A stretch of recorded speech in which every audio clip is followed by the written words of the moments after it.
Good morning, everybody. Theory of yield curve பார்த்தோம்.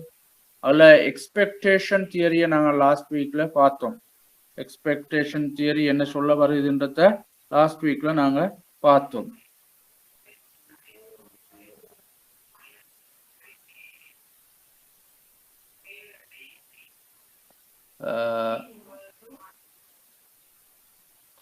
Expectation theory என்னன்னா முதலீட்டாளர்களுக்கு முதிர்வு விருப்ப தேர்வுகள்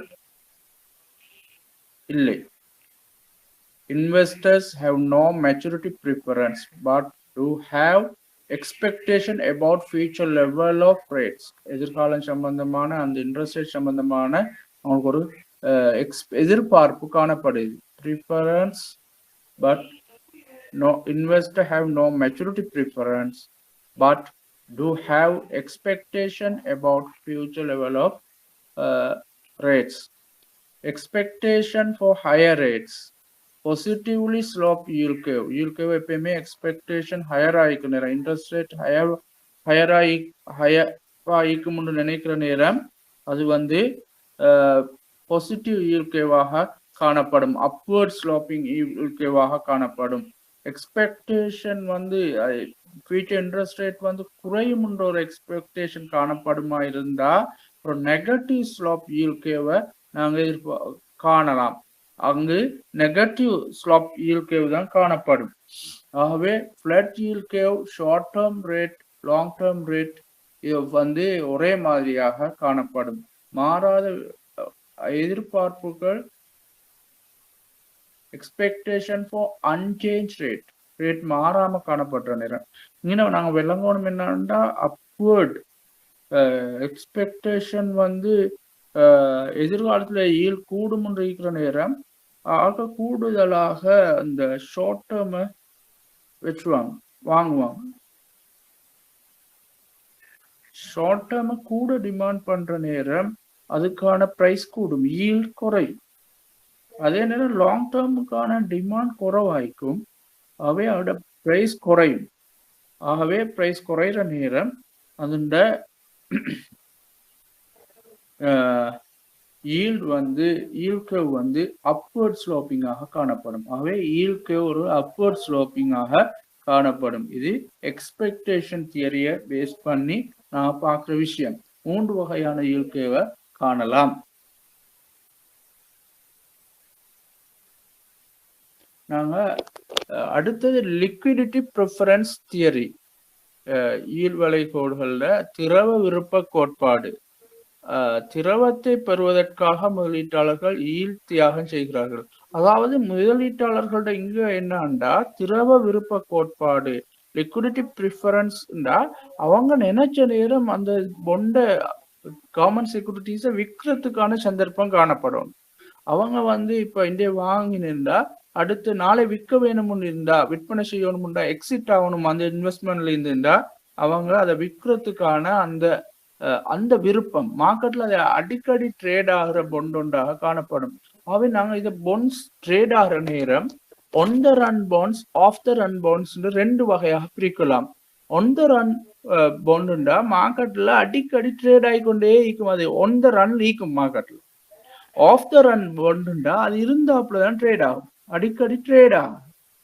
ஆகவே ஒன் த ரன் பொண்டை பொறுத்தவரையில அதோட பிரைஸ் எல்லாம் வந்து இந்த வாங்குற பையர்ஸ் அண்ட் செல்லர்ஸ் எல்லாம் நிறைய காணப்படுவாங்க, வாங்குறார்கள் விற்கிறார்கள். ஆகவே அங்க ஈல்ட்ல investors sacrifice yield in order to obtain liquidity.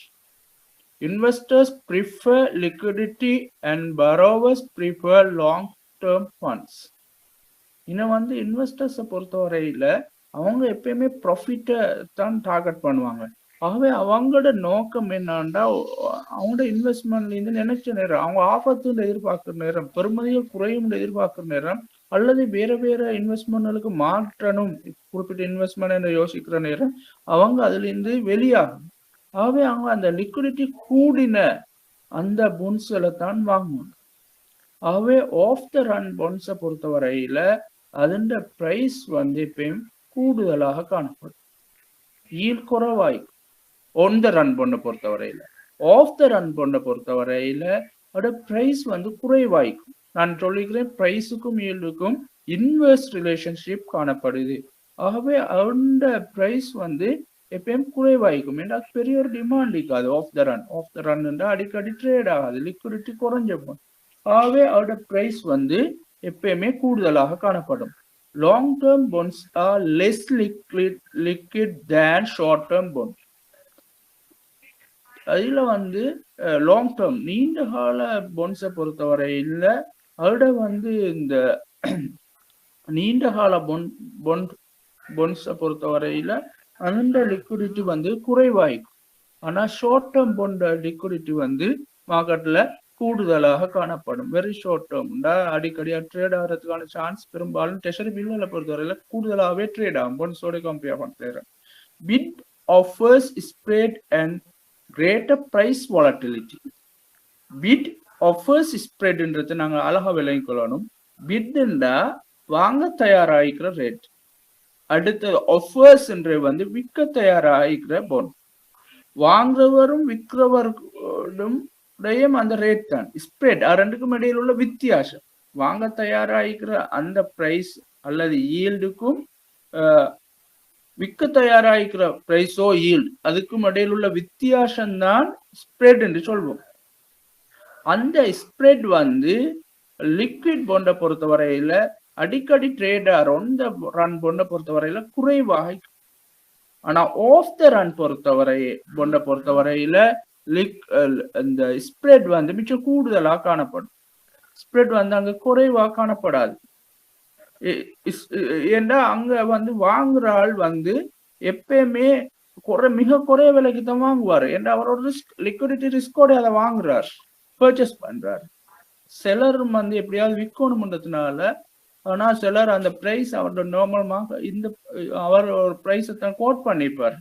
ஆனா கடைசியில அந்த டிரான்சாக்சன் ஏதோ ஒரு அட்ஜஸ்ட்மெண்ட்ல நடைபெறும். பெரும்பாலும் அந்த பிட் ஆஃபர்ஸை பொறுத்தவரையில அந்த ஸ்ப்ரெட்டை பொறுத்தவரையில ஒன் த ரன் பொண்ட் அடிக்கடி ட்ரேட் ஆகிற ஹைலி லிக்விட் பொண்டை பொறுத்தவரையில ஸ்ப்ரெட் குறைவாக காணப்படும். Low liquid off the run பொண்டை பொறுத்தவரையில கூடுதலாக காணப்படும். Liquidity premium lead to a positive slope. அந்த லிக்விடிட்டி பிரீமியம் வந்து என்ன செய்யும்னா ஒரு பாசிட்டிவ் ஸ்லோப்புக்கு காரணமாயிக்கும். லிக்விடிட்டி கூடின அந்த பொண்ட் ஷார்ட் டேர்ம் பொண்டுகளாக காணப்பட்டா அதோட ஈல்ட் வந்து குறைவாக காணப்படும். அதே நேரம் லிக்விடிட்டி குறைஞ்ச லாங் டேர்ம் பொண்டுகளோட பொறுத்தவரையில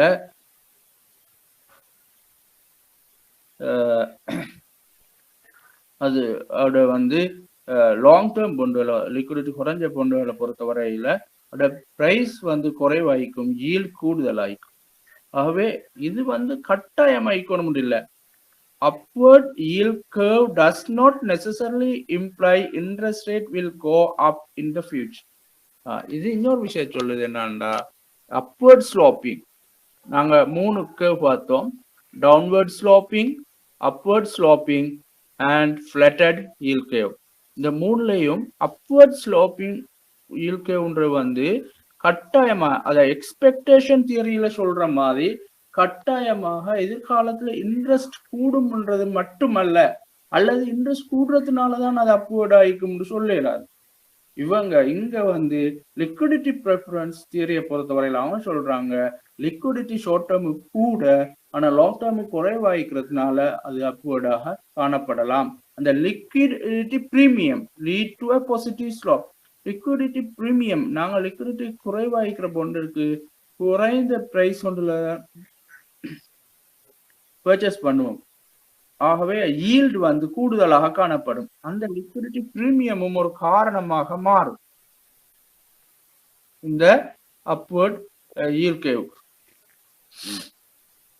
இவங்களோட ஆர்கியூமெண்ட் அங்க ப்ரிஃபரன்ஸ் தியரியை பொறுத்தவரையில அவங்க சொல்றாங்க இந்த இன்வெஸ்டர் ப்ரிஃபரன்ஸ் பேஸ்ல தான் எதிர்காலத்துல எக்ஸ்பெக்டேஷன் தியரியை பொறுத்தவரையில அவங்க சொல்றாங்க என்னன்னா எக்ஸ்பெக்டேஷன் தியரி படி எதிர்காலத்துல இன்ட்ரெஸ்ட் ரேட் கூடும் முடிந்தா அது ஒரு பாசிட்டிவ் அப்வர்ட் ஸ்லாப்பிங் ஈல்ட் கர்வாக காணப்படும் என்ற விஷயத்த அவங்க சொல்றாங்க.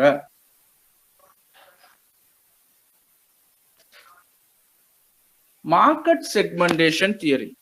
இப்ப நாங்க ஒன்று பார்த்தோம், மூணாவது தியரிக்கு நாங்க வந்திருக்கிறோம்.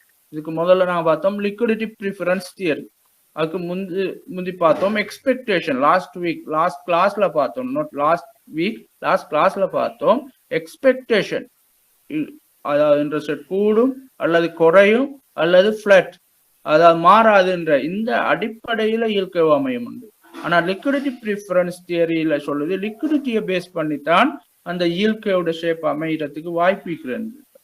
அதே போல market segment theory. Market segment theory என்னன்னா இன்வெஸ்டர்ஸ் பொறுத்தவரையில இரண்டு பிரிவுகளாக இன்வெஸ்டர்ஸை பிரிக்கலாம். முதலாவது பிரிவு வந்து இந்த கமர்ஷியல் பேங்க்.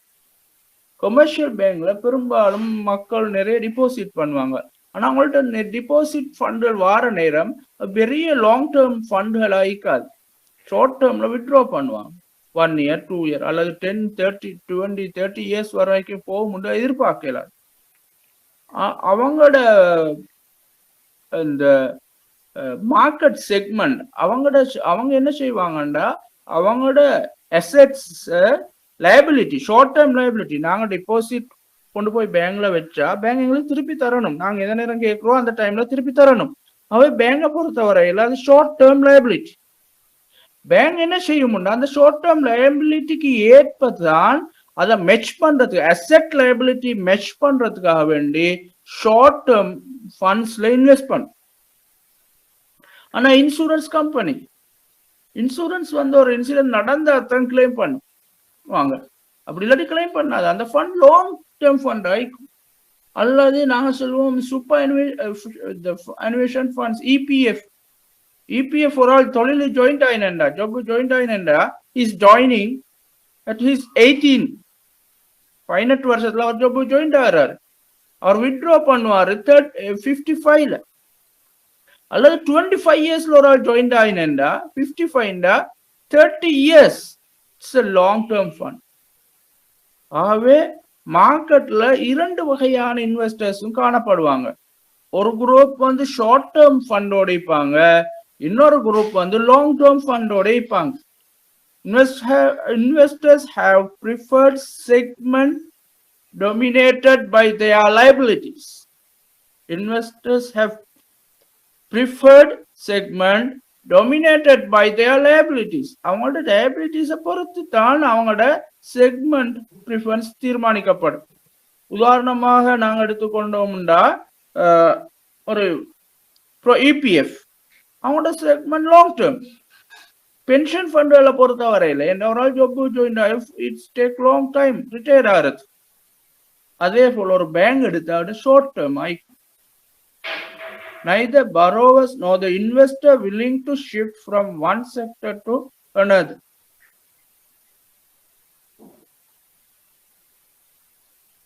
அதாவது borrowers-ஓ இன்வெஸ்டர்ஸோ ஒன்றிலிருந்து ஒன்றுக்கு மாறுறதுக்கு ரெடி இல்லை. Shape of the yield curve depend on the demand and supply of security within the sector. அதாவது டிமாண்ட், ஷார்ட் டேர்ம் ஃபண்டுக்கான டிமாண்ட் கூடவா அல்லது லாங் டேர்ம் செக்மெண்ட்டுக்கான டிமாண்ட் கூடவான்றது டிபெண்ட் ஆகிக்கும் அந்த டிமாண்ட் அண்ட் சப்ளையார். அவை yield curve depend on demand and supply of security within the sector. அந்த செக்மெண்ட்ல இருக்கிற demand and சப்ளையை வச்சுதான் அந்த yield curve ஷேப் தீர்மானிக்கப்படும். உதாரணமாக லாங் டேர்முக்கான டிமாண்ட் கூடுதலாயிக்குதுண்டா அங்க வந்து சில நேரம் டிமாண்ட் கூட என்ன நடக்கும்டா பிரைஸ் குறையும். சாரி, பிரைஸ் கூடும். டிமாண்ட் கூடண்டா எதுக்கும் டிமாண்ட் கூடுனேண்டா பிரைஸ் கூடும். அப்ப இந்த இடத்துல என்ன நடக்கும்டா yield குறையும். அதே போல ஷார்ட் டேர்முக்கான டிமாண்ட் கூடண்டா ஷார்ட் டேர்ம் பிரைஸ் வந்து கூடும். ஆகவே ஷார்ட் டேர்ம் ஈல்டும் குறையும். இது அந்த டிமாண்ட் சப்ளைல தான் தீர்மானிக்கப்படும். எதுக்கு டிமாண்ட் கூட, எந்த இதுக்கு டிமாண்ட் கூட, ஷார்ட் டேர்மா லாங் டேர்மா, எது சப்ளை கூடன்றத வச்சுதான் அந்த பிரைஸ் தீர்மானிக்கப்படும். அதே மாதிரி அதோட yield curve ஷேப்பும் அது மாதிரி தான் தீர்மானிக்கப்படும். Yield curve depend on the demand and supply of securities within the sector. அந்த செக்டர்ல உள்ள இதை வச்சுதான் தீர்மானிக்கப்படும். ஆகவே இங்க segment theory, market segmentation theory என்ற வந்து அந்த குரூப் ஆஃப் இன்வெஸ்டரை வச்சு தீர்மானிக்கப்படும். எந்த மார்க்கெட்ல இன்ஃப்ளூயன்ஸ் யார்ட் இன்ஃப்ளூயன்ஸ் கூட இருக்குதோ அதுக்கு ஏற்ப அந்த yield curve தீர்மானிக்கப்படும். ரைட், இது முக்கியமான ஒரு விஷயம். Credit rating scale by agents long term, அதாவது கிரெடிட் ரேட்டிங் ஏஜென்சிஸ் இருக்குது. வேர்ல்டை பொறுத்தவரையில 3 முக்கியமான ஏற்றுக்கொள்ளப்பட்ட ரேட்டிங் ஏஜென்சிஸ் காணப்படுது. அதில் ஒன்று மூடிஸ், எஸ்எம்பி அண்ட் பிட்ச். இது 3ம் வேர்ல்டில் காணப்படுகின்ற மிக முக்கியமான ரேட்டிங் ஏஜென்சிஸ். இது தவிர வேறு ரேட்டிங் ஏஜென்சிஸும் காணப்படுது. அதே போல ஸ்ரீலங்காவை பொறுத்தவரையில ஸ்ரீலங்காவுக்குள்ளால மெயினாக 2 ரேட்டிங் ஏஜென்சிஸ் காணப்படுது. ஒன்று பிட்ச் லங்கா ரேட்டிங் ஏஜென்சி, மற்றது வந்து இக்ரா லங்கா ரேட்டிங் ஏஜென்சிஸ். இவங்க என்ன செய்வாங்கன்னா, ஒரு கடன் பெறாள்ட, கடன் பெறுகின்ற நிறுவனத்தோட கடனை திருப்பி செலுத்துற ஆற்றலை வைத்து, ஒரு ஆள்ட கடன் பெறுகின்ற நபருடைய அல்லது நிறுவனத்துட, மெயினாக இங்க நிறுவனம் தான், நிறுவனங்களோட ஆற்றல் திருப்பி செலுத்தக்கூடிய கேப்பபிலிட்டி, கெப்பாசிட்டி, இதை வச்சு என்ன செய்யும்னா அந்த நிறுவனத்துக்கு கிரெடிட் ரேட்டிங் ஒன்றை அசைன் பண்ணும். உதாரணமாக ஒரு நிறுவனம் இருக்குது, அதுக்கு கொடுத்தா, கடன் கொடுத்தா அது டிஃபால்ட் பண்ணாது, அது திருப்பி செலுத்தும், கட்டாயமாக திருப்பி செலுத்தும். அதுக்கு திருப்பி செலுத்தக்கூடிய ஆற்றல் இருக்குது. திருப்பி செலுத்துவதற்கு தேவையான சொத்துகள் அதிடம் காணப்படும்டா அது வந்து AAA ரேட்டிங்காக, உயர்ந்த ரேட்டிங்காக காணப்படும். AAA ரேட்டிங் அசைன் பண்ணும். மூடிஸ்லயோ இதுலயோ எந்த ஏஜென்ட் இருந்தாலும் அதை திருப்பி செலுத்துகின்ற ஆற்றலை வச்சு AAA, இதை நாங்க சொல்லுவோம் பிரீமியம் ரேட். அதே போல வேறு சில நிறுவனங்கள் அதை விட குறைஞ்சா இருக்கும், ஆனா ஹை கிரேட். இப்ப இங்க வந்து A- வரைக்கும், AA- அல்லது மூடி இந்த ரேட்டின் படி AA1 to AA3 வரைக்குமானது ஹை கிரேட் ரேட். அதே போல இங்க வந்து அடுத்தது A- வரைக்கும் அல்லது A3 வரைக்கும் அப்பர் மீடியம் கிரேட் ரேட்.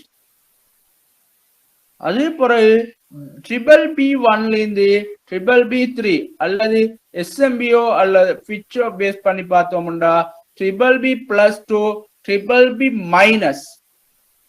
வரைக்குமான அந்த ரேட்டிங் வந்து லோவர் மீடியம் கிரேட். அதாவது நாங்க சொல்வோம் இங்க இந்த ரெட் லைன், இந்த ரெட் லைனுக்கு மேல் இருக்கிறது இன்வெஸ்ட்மெண்ட் கிரேட். அத நாங்க சொல்றது இன்வெஸ்ட்மெண்ட் கிரேட், ஒரு இன்வெஸ்ட் பண்ணக்கூடிய ஒரு கிரேட், அதாவது திருப்பி செலுத்துற ஆற்றல் உள்ளது. ஆனா மேலுக்கு போக போக BBB3 மேலே போக போக திருப்பி செலுத்துகின்ற ஆற்றல் கூடிக்கொண்டு போகுது. அவை அந்த ஒவ்வொரு நிறுவனத்துடையும் கிரெடிட் வேர்தினஸ் தான் இது சொல்லும், எவ்வளவு தூரம் அது வேர்த் ஆயிக்கு. அதை பேஸ் பண்ணித்தான் அந்த கிரெடிட் ரேட்டிங் வழங்கப்படும். இது நாட்டுக்கும் வழங்கப்படும். ஒவ்வொரு நாட்டுக்கும் கிரெடிட் ரேட்டிங் காணப்படுது, அந்த நாடுகளுக்கு கிரெடிட் ரேட்டிங் காணப்படுது. ஆகவே நாங்க பார்த்தோம்டா இப்படி எங்களோட கிரெடிட் ரேட்டிங் பல ரேட்டிங்களாக காணப்படுது. ஒரு நாட்டுக்குரிய கிரெடிட் ரேட்டிங்கை வந்து நாங்க சவரின் ரேட்டிங் என்று சொல்வோம். ஆகவே இப்ப ஸ்ரீலங்காவை பொறுத்தவரையில எங்களோட நாட்டோட ரேட்டிங் வந்து AA1 இருந்த CAA1, CAA சப்ஸ்டான்ஷியல் ரிஸ்க். இங்க வந்து நான் பாக்குறோம் இங்க ஜங்க் போன்ஸ் தான் இதை சொல்வோம். இது வந்து ஆபத்து கூடின போன்ஸ் அல்லது ஆபத்து கூடின கிரெடிட் ஆக்கள். ஆகவே நாங்க இப்ப வந்து ஸ்ரீலங்கா பொறுத்தவரையில CA1 இருந்து CAA2 காணப்படுது. இது சம்பந்தமான பல விமர்சனங்கள் ஆகியவர்கள் காணப்படுது. மூடிஸ் கிட்டத்துல எங்களோட கிரெடிட் ரேட்டிங்கை அட்ஜஸ்ட் பண்ணிச்சு. AA CAA1 இருந்து CAA2 லெவலுக்கு கொண்டு வந்துச்சு. அதாவது சப்ஸ்டான்ஷியல் ரிஸ்க்ல இருந்து எக்ஸ்ட்ரீம்லி ஸ்பெகுலேட்டிவ் அந்த பொசிஷனுக்கு எங்களை தள்ளிச்சு, கீழ் நோக்கி தள்ளிச்சு. இது சரியா பிள்ளையான்றதுல நிறைய ஆர்கியூமெண்ட் இருக்குது. இது ஏற்றுக்கோரா இல்லையான்றதுல கூட நிறைய ஆர்கியூமெண்ட் இருக்குது. இது சம்பந்தமாக சென்ட்ரல் பேங்க் ஒரு இதையும் வெளியிட்டுச்சு. இது ஏற்றுக்கொள்ள இயலான்ற ஒரு நிலைப்பாட்டை சென்ட்ரல் பேங்க் எடுத்துச்சு. அதுக்கு நியாயமான காரணங்களும் காணப்படுது. ஆகவே இப்படி ஒரு நாட்டோட கிரெடிட் ரேட்டிங்க அல்லது ஒரு நிறுவனத்தின் கிரெடிட் ரேட்டிங்க இந்த இண்டிபெண்டன்ட் கிரெடிட் ரேட்டிங் ஏஜென்ட்ஸ் இவங்க இண்டிபெண்டன்ட், யாரெல்லாம் டிபெண்ட் இல்லை, இவங்க இண்டிபெண்டன்ட் ஒப்பீனியனை தான் சொல்லுவாங்க. ஆனா இவங்களோட அனாலிசிஸ் 100% சரின்னு எங்களுக்கு எல்லா டைம்லையும் சொல்லவும் இயலாது, இவங்களும் பிழை செய்யலாம். ஆகவே இந்த அடிப்படையில ட்ரிபிள்ஏலேருந்து COD டிஃபால்ட் அந்த லெவல் வரைக்கும் ஒரு ஆளுடையோ ஒரு நிறுவனத்திலேயோ கிரெடிட் ரேட்டிங் அமையலாம் அல்லது ஒரு நாட்டோட கிரெடிட் ரேட்டிங் அமையலாம். இதை பேஸ் பண்ணித்தான் இன்வெஸ்டர்ஸ் இன்வெஸ்ட் பண்ணுவாங்க. இன்வெஸ்டர்ஸ் என்ன செய்வாங்கண்டா AA இவங்கள்ட்ட போய் இன்வெஸ்ட் பண்றது பயப்பட மாட்டாங்க. உதாரணமாக Sri Lanka government treasury bond, rupee denominated bond நாங்க இன்வெஸ்ட் பண்ண பயப்பட தேவையில்லை. அது ஒரு AAA தான். ஏன்னா கவர்மெண்ட் ஒரு நாளும் டிஃபால்ட் பண்ணாது. கவர்மெண்ட் எங்களுக்கு அந்த இதை பே பண்ணும், எங்களோட பாண்டை பே பண்ணும். அதே போல இங்க பார்க்கும். ஆகவே AAA பாண்டுகளை பொறுத்த வரையில அதுல இன்ட்ரெஸ்ட் ரேட் எப்பயும் குறைவாய்க்கும். ஏன்னா அதுக்கு ஒரு ஹை டிமாண்ட் காணப்படும்.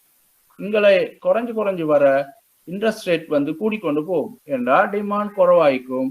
ஆட்கள் அந்த ரிஸ்க் இங்க ரேட்டிங் குறைய வாரண்டா அது ரீபேமெண்ட் கெப்பாசிட்டி, அந்த லோன் எடுத்து அதை ஹொனர் பண்ற அந்த கெப்பாசிட்டி குறைஞ்சு போறன்ற ஒரு வகையான ஒப்பீனியனை தான் கொடுக்கும். அல்லது கிரெடிட் வர்தினஸ் குறைஞ்சு போறன்ற ஒரு ஒப்பீனியனை தான் கொடுக்கும். ஆகவே அதனை வச்சு பேஸ் பண்ணி தான் இன்வெஸ்டர் தீர்மானிப்பாரு நாங்க இதுல இன்வெஸ்ட் பண்ணுவோமா இல்லையான்னு. அவங்கள்ட்ட பாலிசி காணப்படும். இன்வெஸ்ட் பண்ற நேரம் ஒரு சில ஃபண்டுல பொறுத்த வரையில நாங்க ஏக்கு மேல தான் இன்வெஸ்ட் பண்ணுவோம். ஏ கிரேடுக்கு மேல் உள்ள இன்வெஸ்ட்மெண்ட்ல தான் இன்வெஸ்ட் பண்ணுவோம். அப்படி இல்லாட்டி BBB- மேல தான் இன்வெஸ்ட் பண்ணுவோம், கீழே இன்வெஸ்ட் பண்ண மாட்டோம். அது அவங்களோட பாலிசி ஆயிடும். ஆகவே இந்த கிரெடிட் ரேட்டிங் ஸ்கேல் அல்லது கிரெடிட் ரேட்டிங் ஒரு கிரெடிட் ரேட்டிங் ஏஜென்சியால அசைன் பண்ணப்படுற அந்த கிரெடிட் ரேட்டிங் ஒரு முதலீட்டாளருக்கு மிக பெருமதி வாய்ந்த ஒரு விடயமாக காணப்படுது. அவருடைய முதலீட்டு தீர்மானங்களை மேற்கொள்றது. இந்த ரேட்டிங்க வெறுமனே அசைன் பண்ண மாட்டாங்க. அழகாக ஸ்டடி பண்ணி பல வகையான ஸ்டடி பின்னணியில தான் அவங்க இதை அசைன் பண்ணுவாங்க. அப்படி ஸ்டடி பண்ணினாலும் கூட தவறுகள் நடக்கிறதுக்கான வாய்ப்பு இருக்கிறது. இன்வெஸ்டர்ஸ் என்ன செய்யணும்னா அவங்க புறம்பாகவும் அந்த முதலீட்டு சந்தர்ப்பங்களை அனலைஸ் பண்ணி பார்க்கணும். இதையும் ஒரு ஃபேக்டராக எடுத்துக்கோறதோட மேலதிக ஆய்வுகளையும் முதலீட்டாளர்கள் மேற்கொள்ள வேண்டும். அடுத்தது மேக்ரோ எக்கனாமிக் ஃபேக்டர்ஸ். நாங்க இந்த நேரத்தோட பார்த்திருக்கிறோம். இந்த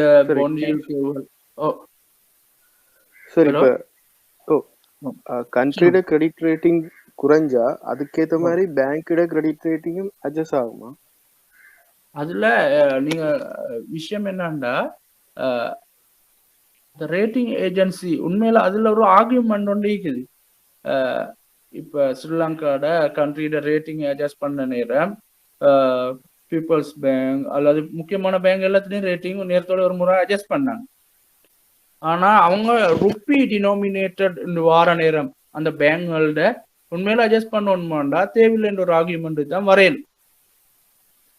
ஆனா ஃபாரின் கரன்சியோட சம்பந்தப்பட்ட அவங்களோட ஃபாரின் கரன்சியோட சம்பந்தப்பட்ட ஃபாரின் இன்டர்நேஷனல் ரேட்டிங் வார நேரம் அது குறைகிறதுல நியாயமாயிக்கும். ஆனா லோக்கல் ரேட்டிங்கை குறைக்கிறதுல ஒரு ஆர்கியூமெண்ட் ரெண்டு சைட்லயும் ஆர்கியூமெண்ட் கிரெடிட் ரேட்டிங் ஏஜென்சிலையும் ஆர்கியூமெண்ட் இருக்குது.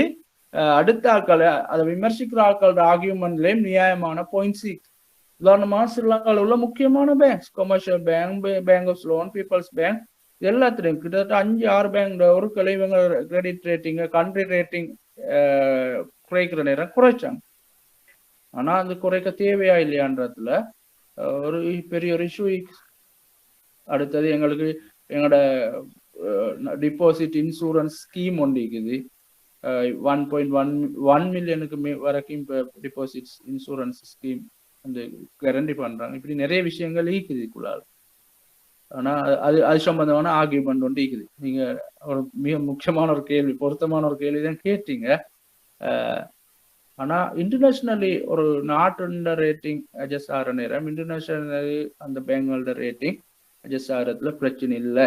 லோக்கலி அட்ஜஸ்ட் பண்ணணுமாண்டா அதுக்கு ரெண்டு பல நிலைப்பாடுகள் இருக்குது. என்னைய பர்சனல் கருத்து என்னண்டா லோக்கலி அட்ஜஸ்ட் பண்ண தேவையில்லை. ஓகே உங்களுக்கு? Okay sir. ஓகே, அப்படின்னா எங்கட கிரெடிட் ரேட்டிங் எல்லாம் தந்துருக்கு, அதாவது பேங்கோட கிரெடிட் ரேட்டிங் எல்லாம் இருக்கிறது எல்கேஆர் கரன்சி வச்சுதான் அந்த ரேட்டிங்ஸ் இருக்கு, அப்படியா? ரெண்டு ரேட்டிங் இன்டர்நேஷனல் ரேட்டிங் ஒன்றும் இருக்குது பேங்க்ஸ். சில ஃபாரின் லோன்ஸ் அது இதெல்லாம் எடுத்துக்கிறாங்க தானே. பேங்க்ல அதாவது கண்ட்ரில ரேட்டிங்கை விட பேங்க்ல ரேட்டிங் கூடவா தான் இருக்கு அப்படின்னா. இப்ப ஹெச்என்பி எங்கட பேங்க்ல எல்லாம் A- நினைக்கிறேன். A- லோக்கல் A- பிச்டியா ஷுவர் இல்ல சார், நினைக்கிறேன் A கேட்டகரிலாம் இருக்குன்னு நினைக்கிறேன். கொஞ்சம் செக் பண்ணுங்க அதை. Okay sir. இன்டர்நேஷனல் ரெண்டு ரேட்டிங் இருக்கு. லோக்கல் ரேட்டிங் வந்து HMB-ட AA-. ஸ்ரீலங்கா ரேட்டிங் வந்து HMB AA-. Systematically important banks பெரும்பாலும் BSC அதெல்லாம் AA- தான் இருக்குது. கமர்ஷியல் பேங்க் HMB-யும் AA- தான். மற்றது நீங்க A- ஆயிக்கிறதுக்கான சான்ஸ் வெரி ரேயா, எனக்கு செக் பண்ணி படல. ஓகேயா? Okay sir. ஓகே சார், நான் செக் பண்றேன். ஓகே ஓகே, நான் அடுத்த இது போமா. ரைட், மேக்ரோ ஃபேக்டர்ஸ் நாங்கள் இதை பார்த்திக்கிறோம். பொலிட்டிக்கல் ஸ்டெபிலிட்டி நான் எனக்கு டீட்டெயிலாக பார்க்க தேவையில்லை. Political, legal, regulatory factors, economic factors, exchange rate, interest rate. Exchange rate இப்போ எங்களோட பாண்ட் மார்க்கெட்டை பொறுத்த வரையில் நிறைய ஃபாரினர்ஸ் நேரத்தோட இன்வெஸ்ட் பண்ணியிருந்தாங்க ட்ரெஷரி பாண்ட்ஸ். ஆனால் எக்ஸ்சேஞ்ச் ரேட் வந்து ஸ்டேபிளாக இல்லாத நேரம் அவங்களுக்கு எக்ஸ்சேஞ்ச் ரேட்டில் ஒரு லாஸ் கொண்டு வரும். அந்த டைமில் சில நேரம் அடுத்து வேற ரிஸ்களை பார்த்து அவங்க எக்ஸிட் ஆகலாம். Interest rate, unemployment, GDP, inflation, community price இவையெல்லாம் இன்ஃப்ளூயன்ஸ் பண்ணும். மானிட்டரி அண்ட் ஃபிசிக்கல் பாலிசிஸ் இது ரெண்டும் முக்கியம். மானிட்டரி பாலிசின்ற நேரம் சென்ட்ரல் பேங்க் எடுக்கின்ற பாலிசி டிசிஷன்ஸ். சென்ட்ரல் பேங்க் அந்த SDF standard deposit rate, standard lending rate சில நேரம் அதை அட்ஜஸ்ட் பண்ற நேரம், கூட்டுற குறைக்கிற நேரம் அந்த ஈல்கே உள்ள ஷிஃப்ட்களை ஏற்படுத்தல்.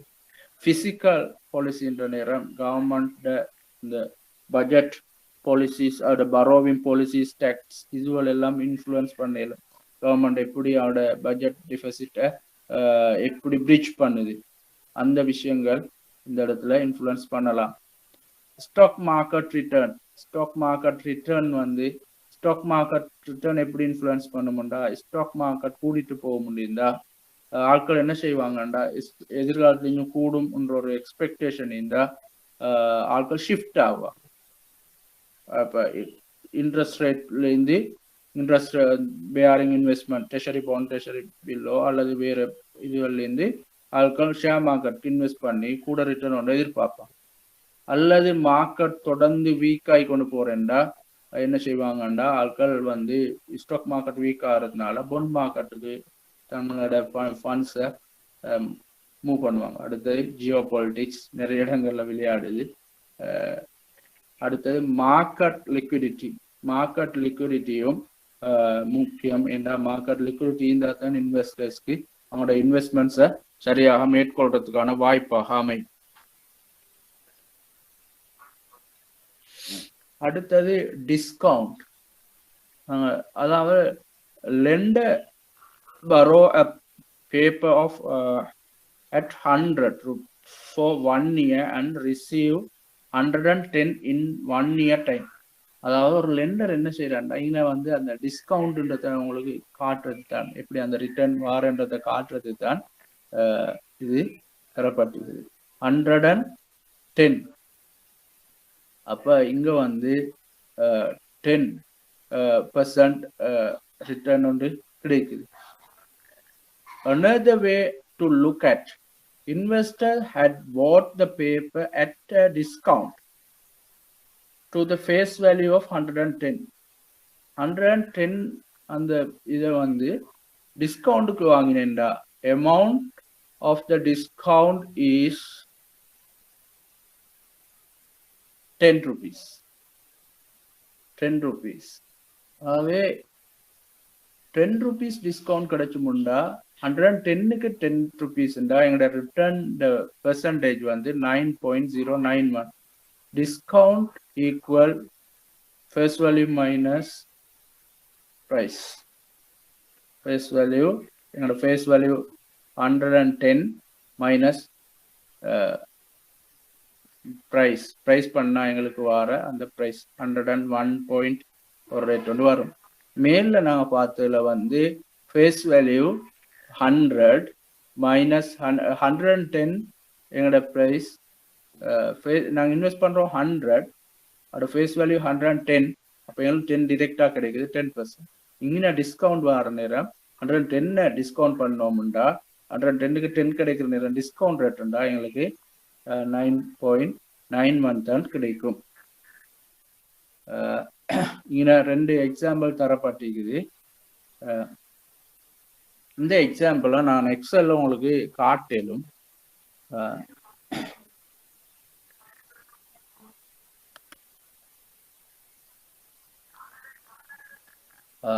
இங்க வந்து bank take deposit 1 million from a customer on 22nd July and commits to pay back 125.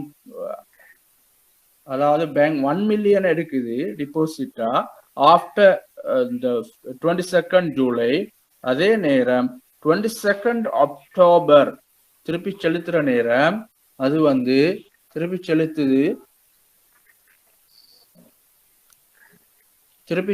நேரம் திருப்பி செலுத்துது 1,25,000 திருப்பி செலுத்துது. அதே போல இன்னொரு உதாரணம் இருக்குது. ஒரு ட்ரெஷரி பில் ஆன் 12 June, அது 5 million worth of ட்ரெஷரி பில்ல வாங்குறாரு 4.8 million. அதோட மெச்சூரிட்டி டேட் வந்து 11th December. Almost 182 days. 182 days தான் அதோட மெச்சூரிட்டி வேல்யூ. இப்போ இது ரெண்டையும் எங்களுக்கு வச்சு என்ன நடக்குதுன்னா எங்களுக்கு பார்க்கலாம், கால்குலேஷன் ஒன்றுக்கு போகலாம். ஃபார்முலா வந்து yield equal ending value minus beginning value divided by beginning value. ஒரு இன்வெஸ்ட்மெண்ட்ல ஆரம்ப அந்த எண்டிங் வேல்யூ, அந்த இன்வெஸ்ட்மெண்ட் முடிகிற திகதியோட பெருமதியிலிருந்து ஆரம்பத்துல நாங்க இன்வெஸ்ட் பண்ண அந்த அமௌண்ட்டை கழிச்சா அந்த வார தொகையை நாங்க இனிஷியல் இன்வெஸ்ட்மெண்டால பிரிச்சோம்னா வாரது எங்களோட ரிட்டர்னா காணப்படும். எங்களோட ரிட்டர்ன் அதை 100ஆல நாங்க பெருக்கினோம்னா எங்களோட ரிட்டர்ன் பெர்சன்டேஜ் வரும். எங்களுக்கு எவ்வளவு ரிட்டர்ன் வந்து உதாரணமாக இந்த இடத்துல எங்களுக்கு பார்க்கலும். இதை நாங்க பார்க்குற நேரம் டிரெக்டா அந்த பாட்டை மட்டும் பார்த்தோம்னா, இந்த ஃபார்முலால அந்த பாட்டை மட்டும் பார்த்தோம்னா கொஞ்சம் இல்லைங்க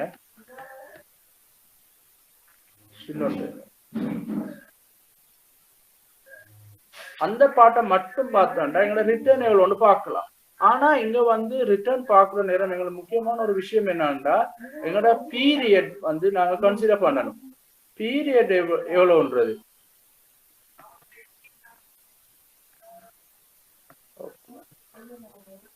ரைட். நாங்க இப்ப பார்ப்போம் என்னன்னா இந்த இன்வெஸ்ட்மெண்ட்ல எங்களுக்கு எவ்வளவு ரிட்டர்ன் டிரெக்டா பார்க்கலாம்.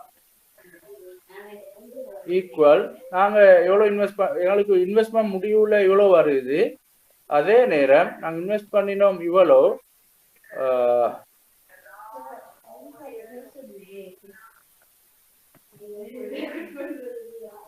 இன்வெஸ்ட் இந்த தொகை இன்வெஸ்ட் பண்ணி எங்களுக்கு இந்த கிடைத்த அந்த தொகையிலிருந்து நாங்க இனிஷியல் இன்வெஸ்ட்மெண்ட் எங்களுடைய இனிஷியல் இன்வெஸ்ட்மெண்ட் வந்து 1 மில்லியன். அந்த 1 மில்லியனான பிரிச்சோம்டா எங்களுக்கு 0.3 வரும். 0.3 வந்து நாங்க இதை 100% பெருக்கினோம்டா 100 பெருக்கினோம்டா எங்களுக்கு இந்த ஹோல்டிங் பீரியட் ரிட்டர்ன் வரும். ஹோல்டிங் பீரியட் ரிட்டர்ன் வந்து வரும் கிட்டத்தட்ட 2.52%. 2.52%. உண்மையில எங்களோட இன்வெஸ்ட்மெண்ட் வந்து நாங்க இந்த ஃபார்முலா இந்த பார்ட்டோட மட்டும் பார்த்தோம். ஆனா உண்மையில நாங்க இதை வந்து பார்த்தோம்னா இது ஹோல்டிங் பீரியட் நாங்க 2.52 ஏர்ன் பண்ணினாலும் ஹோல்டிங் பீரியட் ரிட்டர்ன் ஆக 2.5 ஏர்ன் பண்ணினாலும் இது உண்மையான ரிட்டர்ன் அதல்ல. எங்களோட உண்மையான ரிட்டர்னை நாங்க கால்குலேட் பண்றதுக்கு என்ன செய்யணும்டா நாங்க எவ்வளவு காலம் ஹோல்ட் பண்றோம். 100 இது வந்து அந்த 100% ஆகுது டே பேசிஸ். நாங்க எவ்வளவு காலம் ஹோல்ட் பண்றோம். நம்பர் ஆஃப் டேஸ் எவ்வளோ 92 டேஸ் வருது. இதை கால்குலேட் பண்ணா 92 டேஸ் வருது. 92 டேஸ்க்கு நாங்க இன்வெஸ்ட் பண்ணோம்டா நாங்க 1 மில்லியனை 92 டேஸ்க்கு இன்வெஸ்ட் பண்ணோம்டா 92 டேஸ்க்கு இன்வெஸ்ட் பண்ணோம்டா அது இன்வெஸ்ட்மெண்ட் ஊடாக எங்களுக்கு கிடைக்கிறது 25,000. 1 மில்லியன் 25,000 எங்களோட ரிட்டர்னை நாங்க கால்குலேட் பண்றதுக்கு இந்த ஃபார்முலாவை நாங்க அப்ளை பண்ணோம்டா எங்களுக்கு வரும். அதாவது ஆரம்ப இன்வெஸ்ட்மெண்ட் எங்களோட எண்டிங் வேல்யூ இது மைனஸ் பிகினிங் வேல்யூ இது. அதே போல அதை நாங்க டிவைட் பண்றோம் பிகினிங் வேல்யூவால திரும்ப J116 பிகினிங் வேல்யூவால டிவைட் பண்ணி இன்டு 100 இன்டு 365 divided by 92 என்ற எங்கட ஹோல்டிங் பீரியட் இது ரெண்டுக்கும் இடையில உள்ள பீரியட் வந்து 92 ஆயிடும். அப்படி இல்லாட்டி 92. ஆகவே அதை நாங்க பேஸ் பண்ணி கால்குலேட் பண்ணோம்னா எங்களோட ரிட்டர்ன் வருது 10%. இங்க ஹோல்டிங் பீரியட் ரிட்டர்ன் 2.52 இருந்தாலும் இது ஒரு annual பேஸ். இதை நாங்க பார்க்கணும் annual. ஆனா உண்மையில நாங்க ஹோல்ட் பண்ற பீரியட் வந்து கிட்டத்தட்ட இந்த இன்வெஸ்ட்மெண்ட் ஹோல்ட் பண்ற பீரியட் வந்து 92 டேஸ். 92 டேஸ் 10% அதை கால்குலேட் பண்றோம். அதே போல நாங்க இந்த ட்ரெஷரி பில் ஒன்ற பிரைஸை கால்குலேட் பண்ணிக்கிறோம். ட்ரெஷரி பில்ல நாங்க இன்வெஸ்ட் பண்றோம் 4.71. இந்த அமௌண்ட்டை நாங்க இன்வெஸ்ட் பண்றோம். ஏன்னா டிஸ்கவுண்டட் இன்ஸ்ட்ருமெண்ட். ஆனா முதிர்வுல எங்களுக்கு கிடைக்குது 5 மில்லியன். 5 மில்லியன் கிடைக்கிற நேரம் நாங்க இன்வெஸ்ட் பண்ண அந்த பீரியடை பார்த்தா 182 டேஸ். 182 டேஸ் அதோட ரிட்டர்னை நாங்க கால்குலேட் பண்ணோம்னா எங்களுக்கு வருது 5.25. உங்களுக்கு வந்து இதை திரும்ப உங்களுக்கு இந்த ஃபார்முலா எப்படி யூஸ் இது பெரும்பாலும் கால்குலேஷனுக்கு வரக்கூடிய சான்ஸும் குறைவு.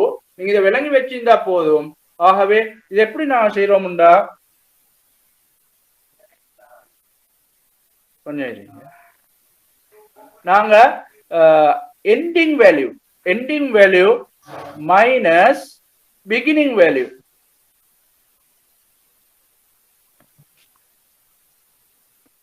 ending value minus beginning value divided by beginning value. beginning ஆரம்பத்துல நாங்க எவ்வளவு இன்வெஸ்ட் பண்றோம் அது பிறகு into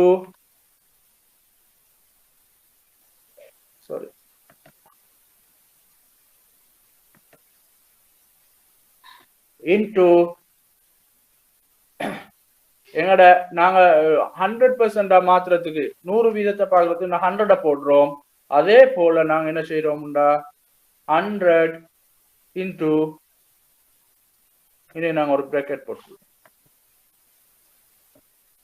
100 இன்டு ஒரு இயருக்குள்ள காலப்பகுதி 365. ட்ரெஷரி பில் 364 எடுப்போம் நாங்க 364 divided by நாங்க இதை ஹோல்ட் பண்றோம் 182 டேஸ். 182 எங்களுக்கு வரும் 5.29 5.29 தான் இட yield. ஆகவே இதுதான் ஃபார்முலா. இந்த ஃபார்முலால நாங்க அப்ளை பண்ணேன்டா எங்களுக்கு அந்த இது கிடைக்கும். நீங்க இதை விளங்கி வச்சுக்கொண்டா போதும். இது செய்யறதும் கஷ்டம் இல்ல, பெரும்பாலும் இது வராது. கணக்கு இப்படி கால்குலேஷன் வராது பேப்பர்லயும். அதான் சரி, நீங்க பேப்பரையும் எடுத்து பாருங்க. அப்படி வந்தீங்கன்னா உங்களுக்கு இந்த ஃபார்முலாவை யூஸ் பண்ணா இதை உங்களுக்கு கால்குலேட் பண்ணி கேளும். இதுல எதுவும் விலங்கல் என்ன உங்களுக்கே கேளும்.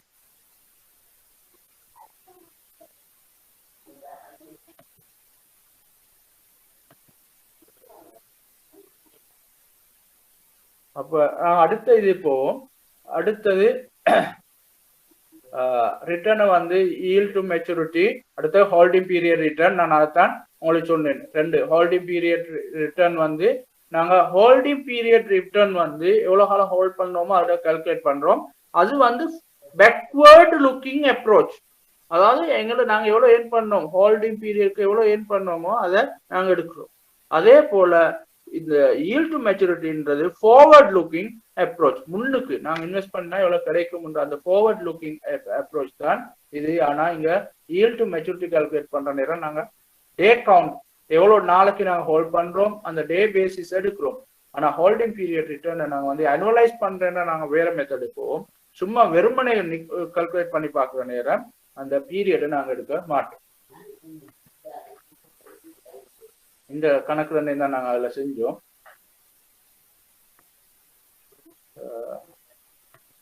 அடுத்தது discount and yield. Discount and yield என்றதும் அது ஃபார்முலாவை அப்ளை பண்ணா எனக்கு அதை கால்குலேட் பண்ணலாம். இது வந்து பெரிய ஒரு விஷயம் அல்ல. டிஸ்கவுண்ட் ரேட் பிறகு 1 minus discount rate into number of days. Day basis எவ்வளவு நாள், அந்த டே பேசிஸ் எங்களோட டே கவுண்ட் பேசிஸ் என்னன்றது. அடுத்தது நம்பர் ஆஃப் டேஸ் எங்களுக்கு தந்து 182, அது பிறகு 100. இந்த டிஸ்கவுண்ட் ரேட்டை கால்குலேட் பண்றது. ஓகே, நாங்கள் இந்த செக்ஷனை முடிச்சுட்டேன். அடுத்த இதுக்கு போவோம். ஒரு 10 மினிட்ஸ் இன்னொரு பிரேக் ஒன்று எடுத்துட்டு ஸ்டார்ட் பண்ணுவோம். உங்களுக்கு வேற ஏதும் இன்றைக்கு கிளாஸ் இருக்குதா? ஃபிலிப் சரி இருக்குண்ணா. ஓகே, அப்போ நான் சரியா 9:55க்கு திரும்ப ஸ்டார்ட் பண்ணுங்க.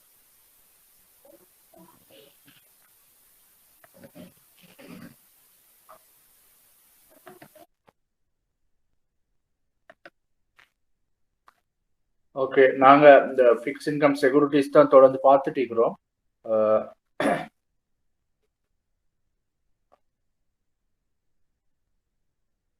ரைட், பாண்ட் பிரைஸ் சென்சிட்டிவிட்டி உங்களுக்கு தெரியும். சென்சிட்டிவிட்டின்னா என்னன்றது தெரியும்.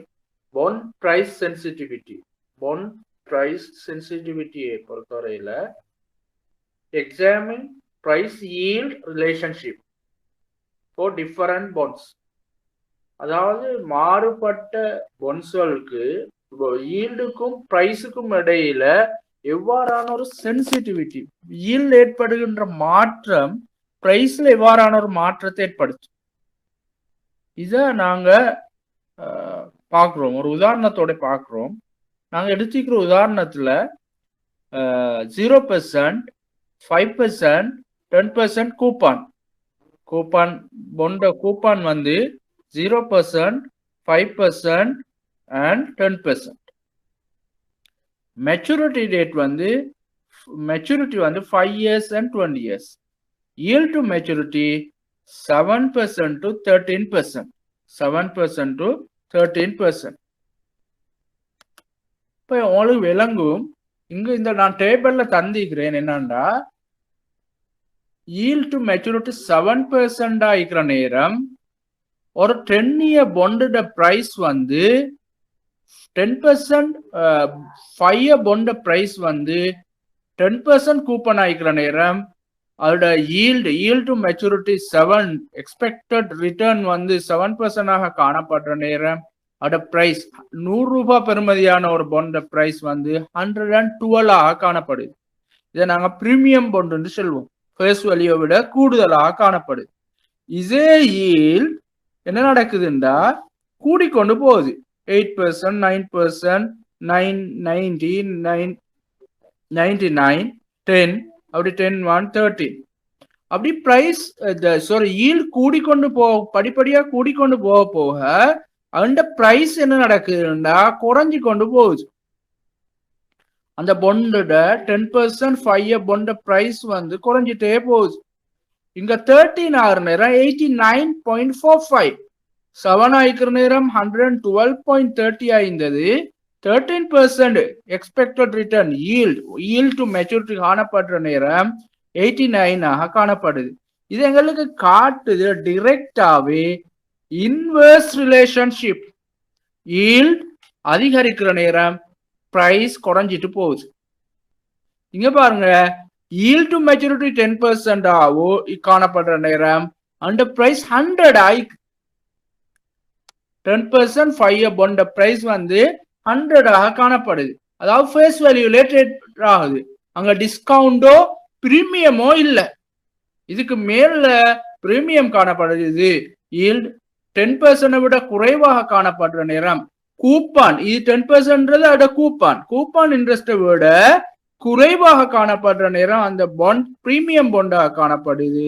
கூப்பானை விட இன்ட்ரெஸ்ட் இந்த ஈல்ட் டு மெச்சூரிட்டி கூடுதலாக காணப்படுற நேரம் அல்லது ரிக்வயர்ட் இன்ட்ரெஸ்ட் ரேட் கூடுதலாக காணப்படுற நேரம் அந்த பாண்ட பிரைஸ் ஃபர்ஸ்ட் வேல்யூவோட குறைவாக காணப்படுது. ஆகவே இந்த பார்ட் இங்கிருந்தே நாங்க இதை கம்பேர் பண்ணி பார்க்கிற நேரம் yield to price inverse relationship, yield கூடிக்கொண்டு போகக்கொள்ள பிரைஸ் கூடிக்கொண்டு வரத காணலாம்.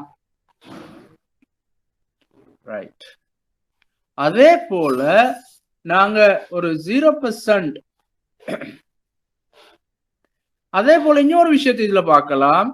நாங்க 7%, 10% கூப்பன் 5 இயர் பாண்ட். அதே 5 இயர் பாண்ட் 5% கூப்பன் ஆயிக்கிற நேரம் அது வந்து டிஸ்கவுண்டட் பாண்டாக காணப்படுது. அதே பாண்ட் 5 இயர் பாண்ட் அந்த கூப்பன் 5% மாறுற நேரம் அது டிஸ்கவுண்டட் பாண்டாக காணப்படுது. அதே 0% காணப்படுற நேரம் ஃபர்தர் டிஸ்கவுண்டாக காணப்படுது. கூப்பான் குறைய.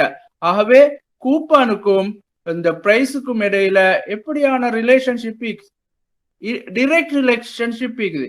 கூப்பான் கூடும் போது பிரைஸ் கூடிக்கொண்டு போகுது.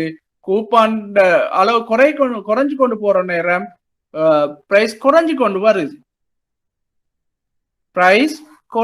வருது. ஆகவே இங்கே இன்னொரு விஷயத்தை எங்களை சொல்லுது இந்த டேபிள்.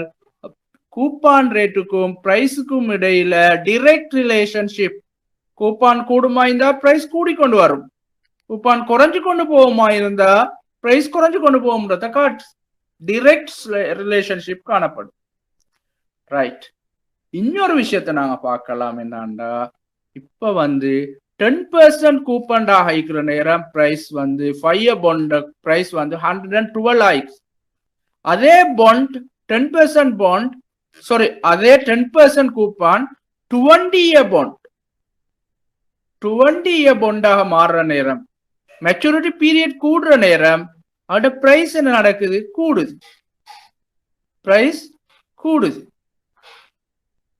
இங்க மெச்சூரிட்டி பீரியட் கூடுற நேரம் பிரைஸ் கூடுது. ஆகவே மெச்சூரிட்டி பீரியட் கூடுற நேரம் அந்த பிரைஸ் கூடுது. இதோட கம்பேர் பண்ற நேரம் பிரைஸ் கூடுது. அதே போல மெச்சூரிட்டி பீரியட் கூடுற நேரம் டிஸ்கவுண்ட் ஆகக்கொள்ள கூட டிஸ்கவுண்ட் ஆகுது. அதாவது இந்த சேஞ்ச் வந்து கூடுதலாக காணப்படுது. மெச்சூரிட்டி கூடுற நேரம் அதாவது இதோட சென்சிட்டிவிட்டி இன்னொரு மாதிரி சொன்னா கூடுதலாக காணப்படுது. இங்க பாருங்க, இங்க வந்து இதுண்ட 20% 20 இயராக காணப்படுற பொண்ட பிரைஸ் சென்சிட்டிவிட்டி 7ல இருந்து 8 ஈல்ட் மாறுற நேரம் என்ன நடக்குது? அல்லது 7% பார்த்தாலும் 7ல இருந்து கூப்பான் 10% இருந்து 5% 20 இயர் பொண்ட கூடுற நேரம் 78 ஆகுது. இங்க 91 ஆயிக்குது 5%. இங்க 5% ஆயிக்கிற நேரம் 78 ஆக காணப்படுது. ஆகவே சென்சிட்டிவிட்டியை தான் நாங்க இங்க பாக்குறோம். எப்படி பிரைஸ் சென்சிட்டிவிட்டி. ஆகவே நாங்க இங்க பாருங்க, எங்களுக்கு விளங்கும் ஒரு பாண்ட் 0 கூப்பனாக காணப்படுற நேரம் இன்ட்ரெஸ்ட் ரேட் கூடுதலா இருந்தா அந்த பிரைஸ் குறைஞ்சு கொண்டே போகும். கிட்டத்தட்ட 54க்கு வந்து இதை நாங்க கால் பண்ணுவோம் deep discounted bond. Deep discounted bond. ஆகவே இதுதான் பாண்ட் பிரைஸ் சென்சிட்டிவிட்டியை தான் இன்னும் காட்டுது. ஒரு பாண்ட கூப்பா ஈல் கூடிக்கொண்டு போற நேரம் பிரைஸ் குறைஞ்சு கொண்டு போகுது. அதே நேரம் ஈல்டு குறைஞ்சு கொண்டு மேல் நோக்கி குறைஞ்சு கொண்டு வர நேரம் பிரைஸ் கூடிக்கொண்டு போறத காணல். அதே போல கூப்பான் வந்து குறைய இருக்கிற நேரம் பிரைஸ் வந்து குறைஞ்சு கொண்டு போறத நாங்க காணல். அதே போல இங்க மெச்சூரிட்டி கூட 10% ஆகிக்கிற நேரம் 10%ல 20 மெச்சூரிட்டி ஆகிற நேரம் அதை நாங்க அந்த பிரைஸோட இதை கம்பேர் பண்ற நேரம் 10% போன்ற கம்பேர் பண்ற நேரம் அந்த பிரைஸ் கூடுதல் ஆகிக்கிறத நாங்க காணலாம். ரைட். Bond price sensitivity. விலை உணர்திறன் அனைத்து பத்திரங்களுக்கும் ஒரே மாதிரியாக இல்லை. பத்திரத்தின் முதிர்வு மெச்சூரிட்டி நேர் தொடர்புடையது. முதிர்வு கூட கூட விலை உணர்திறன் கூடிக்கொண்டு போகும். சென்சிட்டிவிட்டி கூட ஆயிக்கும். பத்திரத்தின் விலை உணர்திறன் கூடுதலாயிக்கும். இங்க நான் உங்களுக்கு அதான் சொன்னேன். இங்க வந்து அந்த உணர்திறன் கூட இங்க 1% குறையிற நேரம் 100 இது வந்து 112 இருந்து 107 கிட்டத்தட்ட 4.5 மாதிரி தான் குறைஞ்சி. ஆனா இந்த இடத்துல அந்த 7ல இருந்து 8 ஆக மாறுற நேரம் 119, அதாவது 12 rupees, ஆல்மோஸ்ட் 12 rupees குறைஞ்சி. ஆகவே ஒரு பொண்ணுண்ட முதிர்வு நேர் தொடர்பு காணப்படுது. முதிர்வு கூட கூட அட சென்சிட்டிவிட்டி கூடுதலாய்க்கும். பத்திரத்தின் கூப்பான் நேர்மாறாக இன்வெஸ்ட். நாங்க பத்திரத்துல கூப்பனுக்கும் அந்த பொண்டுக்குமான தொடர்பை பார்த்தோம். பத்திரத்துல கூப்பான் 10ல இருந்து 5 ஆகிற நேரம் என்ன நடக்குது? பொண்ட பிரைஸ் குறைஞ்சு கொண்டு போகுது. கூப்பான் குறைய குறைய பிரைஸ் குறைஞ்சு கொண்டு போகுது. ஆகவே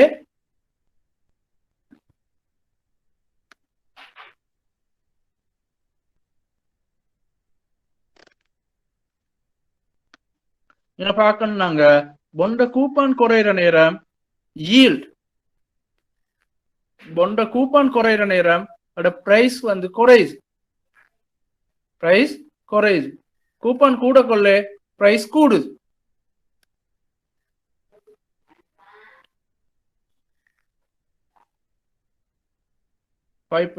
ஃபைவ் பர்சன்ட் பொண்ட நாங்க இங்க ரெண்டு இடத்துலயும் பார்க்கலாம். 5% கூப்பானோட கம்பேர் பண்ற நேரம், அதே நேரம் ஜீரோவோட பாக்குற நேரம் அதோட பிரைஸ் நல்லா குறையுது. ஈல் கூட கூட பிரைஸ் குறைஞ்சு கொண்டு போறதையும் நாங்க அவதானிக்கலாம். அடுத்தது yield to maturity, investment related asset. yield to maturity தலைகீழ் தொடர்புடையது. சமச்சீரற்ற தலைகீழ், ஒரே மாதிரி ஆயிக்காது, ஆனா தலைகீழ் எதிர்மறையான தொடர்பு. பத்திரத்தின் விலை உணர்திறன் அளவீடு அனைத்து பணப்புழக்கங்களையும் கணக்கில் எடுத்துக்கொள்ள வேண்டும். பத்திரத்தோட உணர்திறன் நான் பாக்குற நேரம், சென்சிட்டிவிட்டியை கன்சிடர் கால்குலேட் பண்ற நேரம் அந்த பத்திரத்தோட எல்லா கேஷ் ஃப்ளோகளையும் நாம் கருத்தில் கொள்ள விட வேண்டும். மறுமுதலீடு ரீஇன்வெஸ்ட்மெண்ட் ரிஸ்கையும் அங்க கன்சிடர் பண்ணணும். Right. Duration price volatility of a bond. நாங்க இந்த பத்திரத்தின் உணர்திறனை கால்குலேட் பண்றதுக்கு யூஸ் பண்றதுதான் டியூரேஷன். டியூரேஷனை நாங்க பேஸ் பண்ணித்தான் இந்த பத்திரத்தோட பிரைஸ் வாலட்டிலிட்டியை கால்குலேட் பண்றோம். அதாவது அந்த பத்திரத்துல பிரைஸ் எப்படி மாறும், இன்ட்ரெஸ்ட் ரேட் ஒரு 1% மாறுற நேரம் எப்படி அந்த விலை மாறும், எவ்வளவு விலை மாறும் என்றதுதான் அந்த சென்சிட்டிவிட்டி. அந்த சென்சிட்டிவிட்டி எவ்வளோன்றது தான் டியூரேஷன் நான் சொல்லுவோம். Duration is the weighted average number of years necessary to recover the initial cost of the bond, where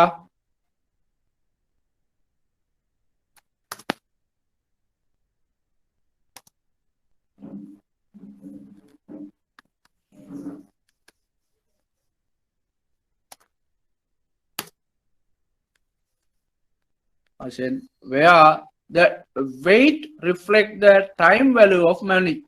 And the measures of effective maturity of a bond, weighted average life of all cash flow, weighted present value of cash flow, fundamental measures of interest rate risk, duration directly related to price sensitivity. அதாவது ஒரு பத்திரத்தின் பயனுள்ள முதிர்வு அளவிடுதல். இதை நாங்க அப்படித்தான் சொல்லுவோம். அலிப் அனைத்து பணப்புழக்கங்களின் சராசரி வாழ்க்கை லைஃப், ஒவ்வொரு பணப்புழக்கத்தின் சராசரி வாழ்க்கை. வெயிட்ஸ் என்பது பணப்புழக்கங்களின் தற்போதைய மதிப்பு. அங்க வந்து இந்திய பெருமதி பிரசன்ட் வேல்யூல தான் நாங்க இதை பார்ப்போம். வட்டி விகித இடர் அடிப்படையில் அளவீடு. டியூரேஷன் நேரடியாக விலை உணர்திறனுடன் தொடர்புடையது. டிரெக்ட்லி அது விலை உணர்திறனோட டியூரேஷன் தொடர்பு காணப்படுது.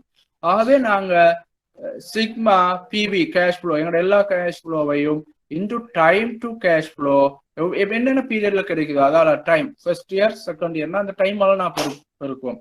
அதை நாங்க டிவைட் பண்ணுவோம். கேஷ் ஃப்ளோ இன்டு கேன்ற வந்து கேஷ் ஃப்ளோ வார நேரம், கூப்பன் பே பண்ற நேரம் எங்களுக்கு வந்து என்ன நடக்கும்டா ஆனுவல் கூப்பன்டா K1 ஹவர்.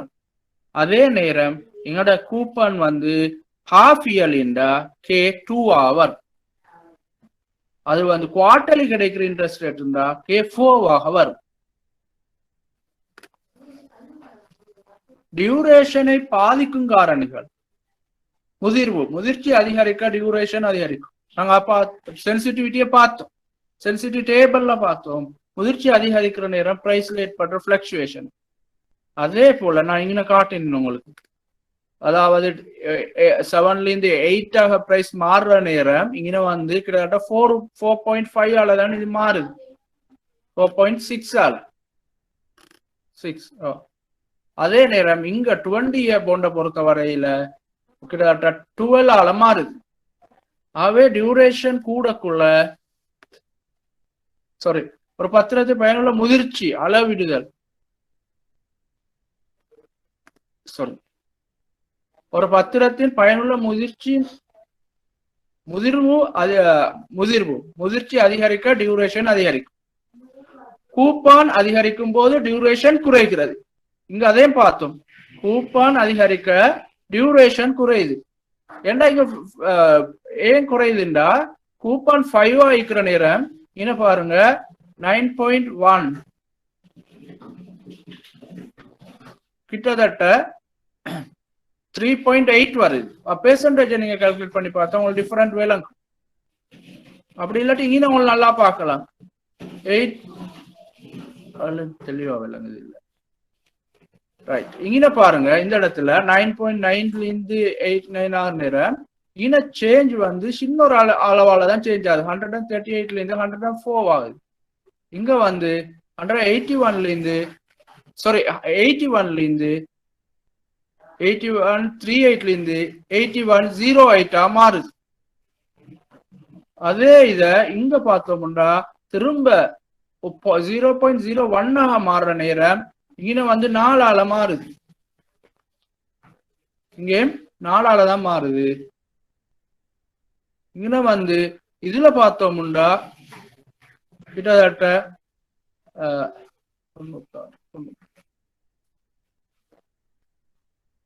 99.96ல இருந்து 90 பிரைஸ் வந்து மாறுது. 92 34 ஆல மாறுது. இங்க பார்த்தோம்னா 81ல இருந்து 80.72 மாறுது. 29 ஆல மாறுது.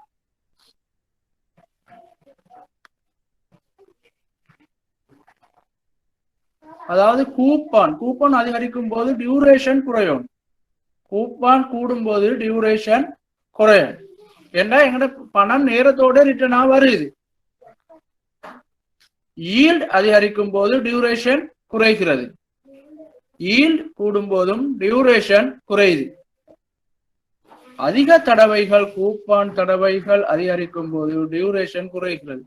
கூப்பான் எனக்கு கிடைக்கிற ஃப்ரீக்குவன்சி கூட போது ஒரு தடவை விட 2 தடவை அல்லது 3 தடவை வருஷத்துக்கு கூப்பான் கிடைக்கும்னா எங்களோட டியூரேஷன் குறைவாக காணப்படும்.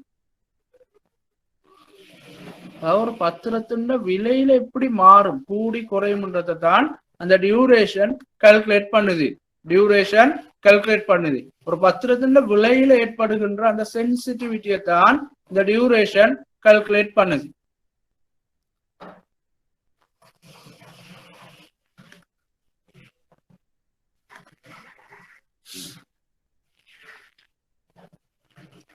இங்க கால்குலேட் பண்ணிக்கிறோம். டியூரேஷனை கால்குலேட் பண்றதுக்கு நாங்க என்ன செஞ்சுக்கிறோம்டா, நாங்க 4 year 10% coupon bond selling at 100 விக்குது. 100ல தான் விக்கு. அப்ப நாங்க எங்களுக்கு தெரியும் ஃபெஸ்டில எனக்கு 10% கிடைக்கும். அனுவல் கூப்பான் 10 rupees கிடைக்கும். 10 rupees ஃபர்ஸ்ட் இயர்ல கிடைச்சா அதோட பிரசன்ட் வேல்யூ வந்து 10 divided by 1.1 1 plus 10%. அதை நாங்க டிவைட் பண்ணி பார்த்தோம்டா 9.08. அதுல நாங்க வந்து என்ன செய்வோம்டா, பீரியட் டைமோட பெருக்கினோம்டா அது சேம் ஆன்சரா வரும். செகண்ட் பீரியட்ல எங்களுக்கு 10 கிடைக்கும். 10 ரிட்டர்ன் 10 கேஷ் ஃப்ளோ கூப்பனா கிடைக்குது. இதை நாங்க டிஸ்கவுண்ட் பண்ணுவோம். 10 divided by 1 plus R. 1 plus R என்றது 10% to the power 2. அப்ப எங்களுக்கு கிடைக்கும் டிஸ்கவுண்டட் கேஷ் ஃப்ளோ வந்து பிரசன்ட் வேல்யூ வந்து 8.26. அதே நாங்க இங்க பீரியட் செகண்ட் பீரியட் கிடைக்கிறதுனால ரெண்டு அளவு இருக்கும்.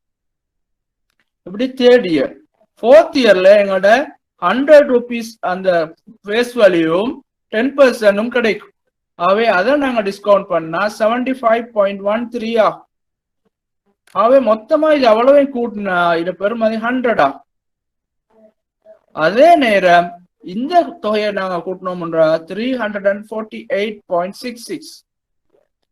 இதை நாங்க என்ன செய்வோம்டா, டியூரேஷனை பாக்குறதுக்கு என்ன செய்வோம்டா, இந்த தொகைய இந்த டைமால பிரசன்ட் வேல்யூவா அந்த டைமால பெருக்கி வர தொகைய 100ஆல பிரிச்சோம்டா இந்த தொகையால பிரசன்ட் வேல்யூவால பிரிச்சோம்டா 3.49 years வரும்.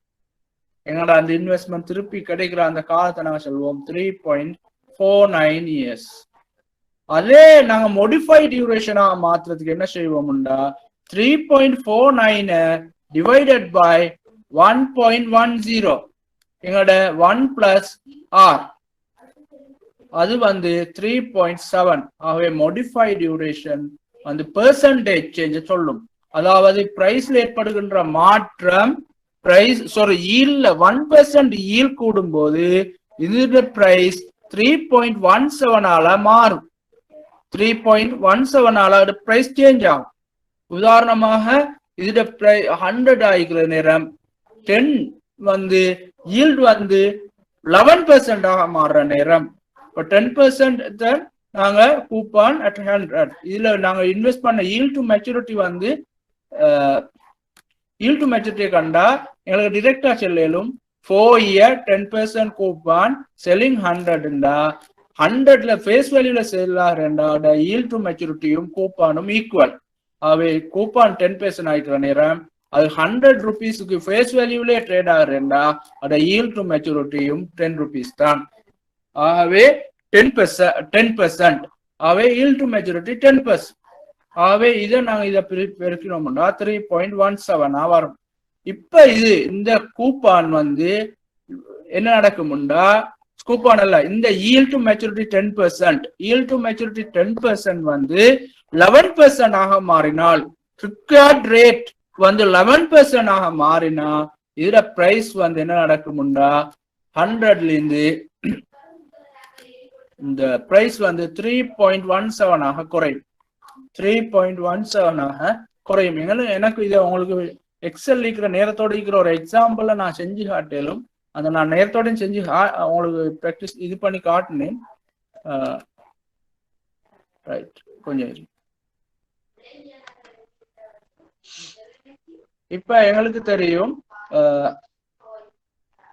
இது வந்து 8% கூப்பான் 1000 bond 7% yield.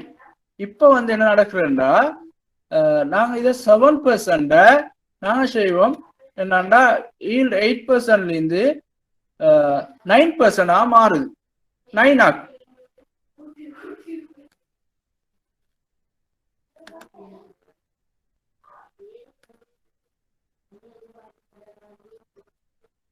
இது 9 ஆக்கினா எங்கட பொண்ட் வந்து 955 மாறுது.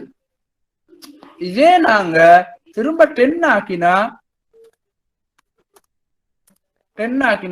912. அதாவது இந்த சென்சிட்டிவிட்டி yield மாறுற நேரம் பொண்ட் பிரைஸ்ல என்ன மாற்றம் நடக்கும், பொண்ட் பிரைஸ் எப்படி நான் மாறும். இதே எங்களுக்கு நாங்க என்ன செய்யணும்டா 6% ஆக்கினா என்ன நடக்கும், 6%. இந்த ஈல்டுக்கும் அந்த பொண்ட் பிரைஸுக்கும் உள்ள சென்சிட்டிவிட்டியை பார்க்கிறது தான் இந்த டியூரேஷன். இந்த டியூரேஷன் ஆவே மோடிஃபைட் டியூரேஷன்ன்றது பெர்சன்டேஜ், டியூரேஷன்ன்றது இயர்ல சொல்லுவோம். 3.49 இயர்ஸ். மோடிஃபைட் டியூரேஷன் எங்களுக்கு தரும் 3.17%. 3.17%ஆல எங்களோட போர்ட்போலியோட வேல்யூ மாறும். நாங்க 100 rupees worth ஓ 100 million worth போர்ட்போலியோ வச்சுக்கிறோம்னா ஒரு 1%ஆல இன்ட்ரெஸ்ட் ரேட் மாறுற நேரம் எங்களோட போர்ட்போலியோட வேல்யூ 3.17%ஆல மாறும். அப்படின்னா 100 million worth of போர்ட்போலியோ வந்து 3.17 million-ஆல குறையும். கூடுற நேரம் yield கூடுற நேரம் போர்ட்போலியோ குறையும். அடுத்தது zero coupon. Zero coupon bond இதுவும் 4 year yield to maturity 10%. இங்க எனக்கு yield to maturity 10% தந்தி. ஜீரோ கூப்பானை பொறுத்த வரையில ஃபர்ஸ்ட் இயர்ல எங்களுக்கு எதுவும் வராது, செகண்ட் இயர்லயும் வராது, தேர்ட் இயர்லயும் வராது, ஆனா ஃபோர்த் இயர்ல எங்களுக்கு 100 வரும். 100 நாங்க பிரசன்ட் வேல்யூவை பார்த்தா 100 divided by 1 plus yield to maturity 10 to the power 4 போட்டு பார்த்தோம்னா 68.3 வரும். 68.3 into 4 273.21. 270.31 நாங்க டிவைட் பண்ணோம்னா 68.3 ஆல 4 years வரும். ஆவே ஒரு ஜீரோ கூப்பான் பொண்ட பொறுத்த வரையில அவரோட டியூரேஷன் எப்பயும் அவரோட மெச்சூரிட்டிக்கு ஈக்குவல் ஆயிக்கும். ஜீரோ கூப்பான் பொண்ட டியூரேஷன் 4 years காணப்படுற நேரம் அந்த பொண்ட மெச்சூரிட்டியும் 4 years. 4 year zero coupon bond நாங்க நல்லா விளங்கிக் கொள்ளணும். ஒரு பொண்ட ஜீரோ கூப்பானாக காணப்படுற நேரம் டியூரேஷன் வந்து 4 காணப்படும். மோடிஃபை டியூரேஷன் நாங்க பார்க்கிற நேரம் 4 எங்களுக்கு 4 இந்த duration divided by 1.10 1 plus yield 10 அதை பார்த்தோம்னா 3.64. ஆவே எங்கட இந்த ஜீரோ கூப்பான் பொண்ட பொறுத்த வரையில 3.64% எங்களோட டியூரேஷனை, அதாவது அந்த ஜீரோ கூப்பான் பொண்ட பிரைஸ் வந்து என்ன நடக்கும்டா ஒரு 1%ஆல yield கூடுற நேரம் பிரைஸ் வந்து 3.64%ஆல குறையும். அதாவது 100 million worth of bondண்டா 10%ஆல அது குறையிற நேரம் எங்களோட 1%ஆல கூடுற நேரம் 11% yield மாறுற நேரம் இது வந்து 3.64 குறையும்.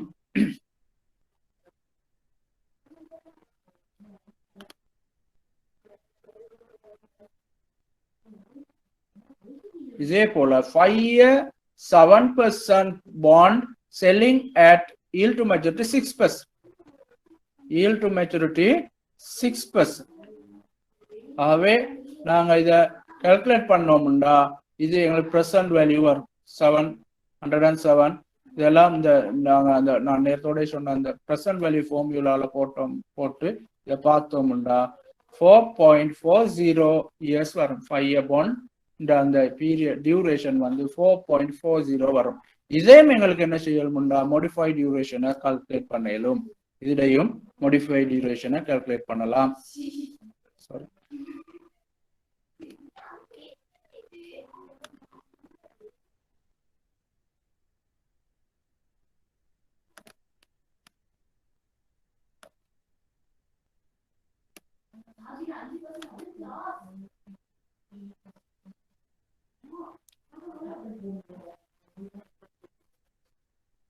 ரைட்.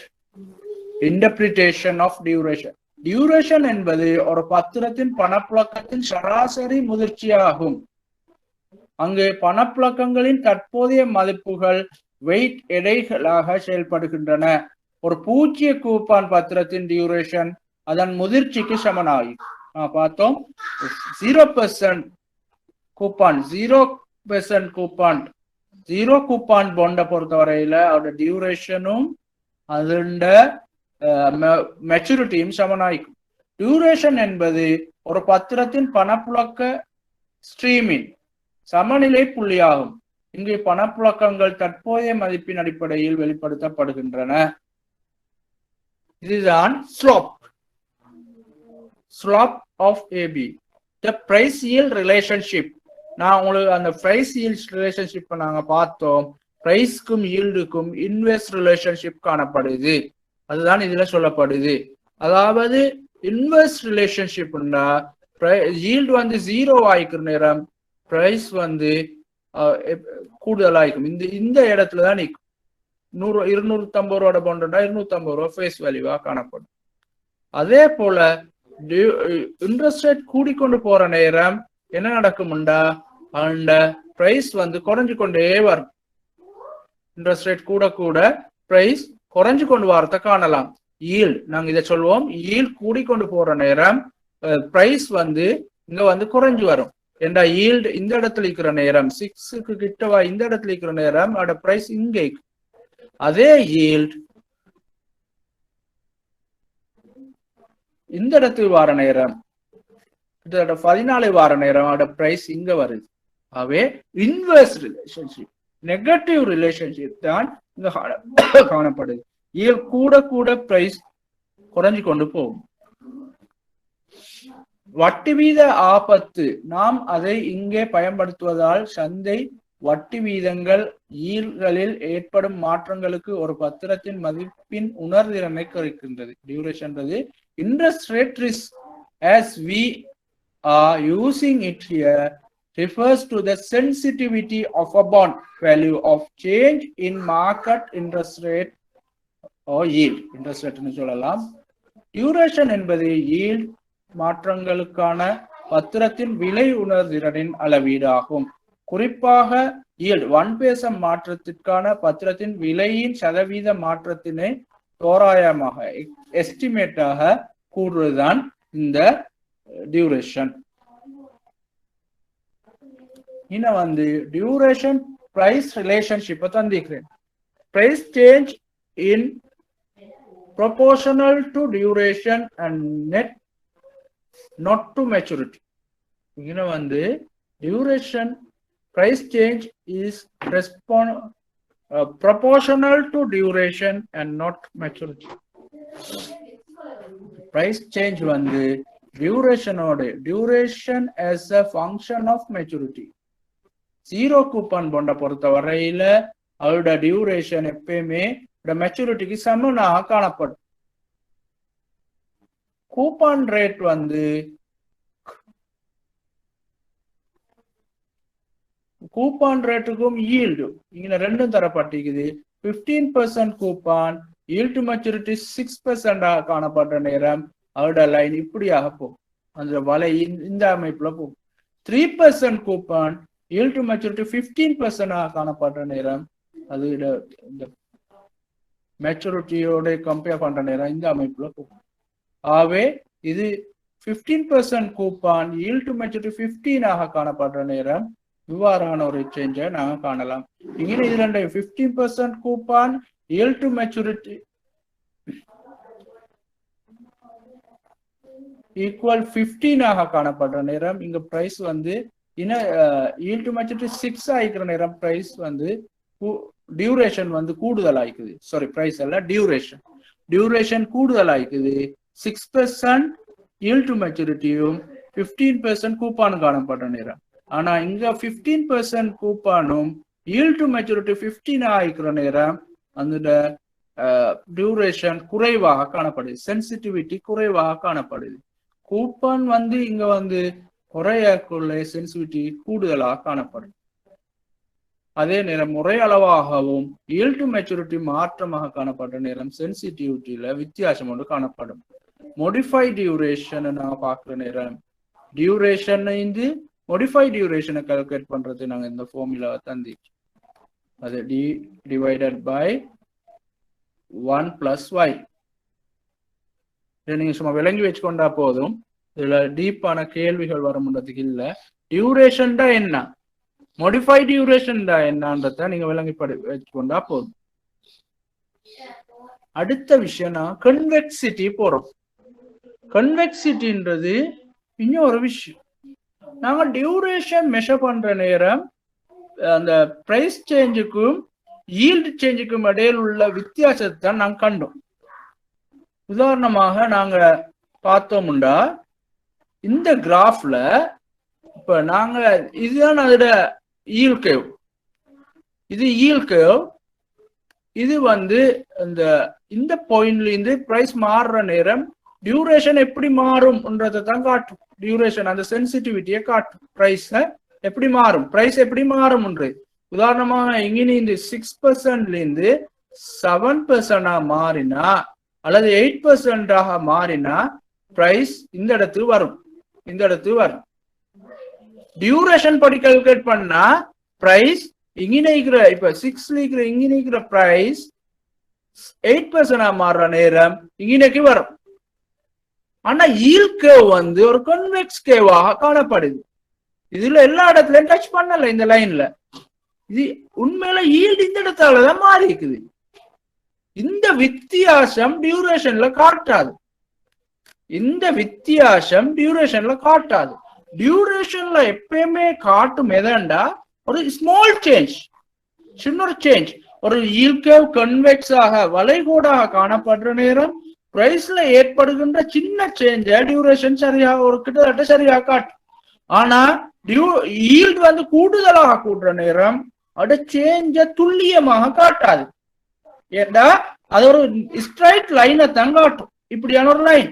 ஆகவே உண்மையாக yield இந்த லைன்ல இருந்து இங்கதான் நிற்கும்.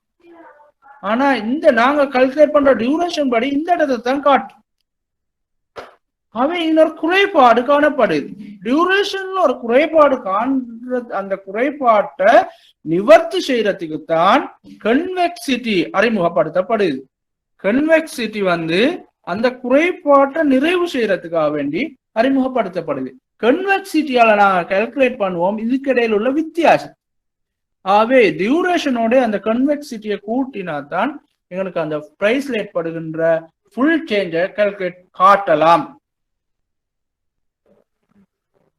கன்வெக்சிட்டி என்பது விலையீடு வலையின் வளைவின் அளவீடு ஆகும். நான் சொன்ன அந்த கன்வெக்ஸ் தங்காட்டுது. அதிக கன்வெக்சிட்டி விலை ஈல் உறவு அதிக குவிவு. அதிகம் குவிவாய்ந்தா அங்க அந்த கன்வெக்சிட்டி அதிகமாக காணப்படும். ஒரு நேர்கோட்டில் பூஜ்ஜிய கன்வெக்சிட்டி உள்ளது. ஈல்க்கு ஒரு நேர்கோடாய்ந்தா கன்வெக்சிட்டி வராது. வலை உண்மையில் ஒரு நேர்கோடாக இருந்தால் கன்வெக்சிட்டி பூஜ்ஜியமாக இருக்கும். குவிவுத்தன்மையை பற்றி நாம் கவலைப்படுவதற்கான காரணம் என்னவென்றால் விலையில் உறவு மிகவும் வளைந்ததாக காணப்பட்டா பத்திர விலை மாற்றங்களின் டியூரேஷனின் அடிப்படையில் சரியான மதிப்பீடுகளை தராது. எங்களுக்கு சரியான துல்லியமான ஒரு மதிப்பீட்டு அது தராது. ஆகவேதான் நாங்க அந்த இடத்துல கன்வெக்சிட்டியையும் கருத்தில் கொள்றோம். இந்த படத்தை அவங்களுக்கு பார்த்தா விளங்கும். பாண்ட் பிரைஸ் yield கூட கூட என்ன நடக்குதுண்டா பாண்ட் பிரைஸ் yield கூட கூட பாண்ட் பிரைஸ் குறைஞ்சு கொண்டு வருது. இப்ப yield இந்த இடத்துல இருக்கிற நேரம் பாண்ட் பிரைஸ் இங்க நிக்குது. yield இந்த இடத்துல இருக்கிற நேரம் பாண்ட் பிரைஸ் இந்த இடத்துல காணப்படுது. இப்ப yield இங்க வருது. yield இந்த இடத்துக்கு வந்தா பாண்ட் பிரைஸ் உண்மையில இதன் அடிப்படையில இங்க வரணும். இந்த இடத்துக்கு தான் பாண்ட் பிரைஸ் வரணும். இது ஒரு ஸ்ட்ரைட் லைனாக yield curve காணப்பட்டா சரி. உண்மையில yield curve கன்வெக்ஸ் ஆக குவிவாக காணப்பட்ட நேரம் இந்த இடத்துல தான் அட பிரைஸ் வரணும். ஆகவே பாண்ட் பிரைஸ் இந்த இடத்துக்கு தான் வரணும். பாண்ட் பிரைஸ் இங்க அல்ல, இந்த இடத்துக்கு. இந்த வித்தியாசத்தை டியூரேஷன் காட்டாது.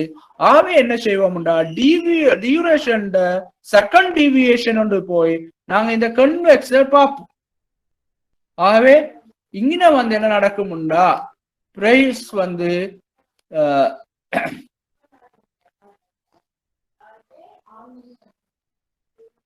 இன்னும் வந்து over estimate of price decrease. இன்னும் உண்மையில பிரைஸ் வந்து இங்கே இந்த பிரைஸ் வந்து இந்த இடத்துல இருக்கிற நேரம் ஈல்டு கூடுற, ஈல்டு இந்த இடத்துக்கு கூடினா, ஈல்டு இந்த இடத்தால கூடினா எங்களுக்கு பிரைஸ் இங்க காட்டும், பிரைஸ் டிக்ரீஸ் கூடுதலா இருக்குன்றத காட்டும். ஆனா உண்மையில பிரைஸ் இந்த இடத்துல தான் நிற்கும். அப்ப ஓவர் எஸ்டிமேட் டிக்ரீஸ் ஒன்ற காட்டும். உண்மையா இந்த இடத்துல இந்த பிரைஸ் அவ்வளவு குறையல, அதை விட குறையத்தான் குறைஞ்சிக்கு. அதே போல இந்த இடத்துல நாங்க பாக்குற நேரம் under estimate of price.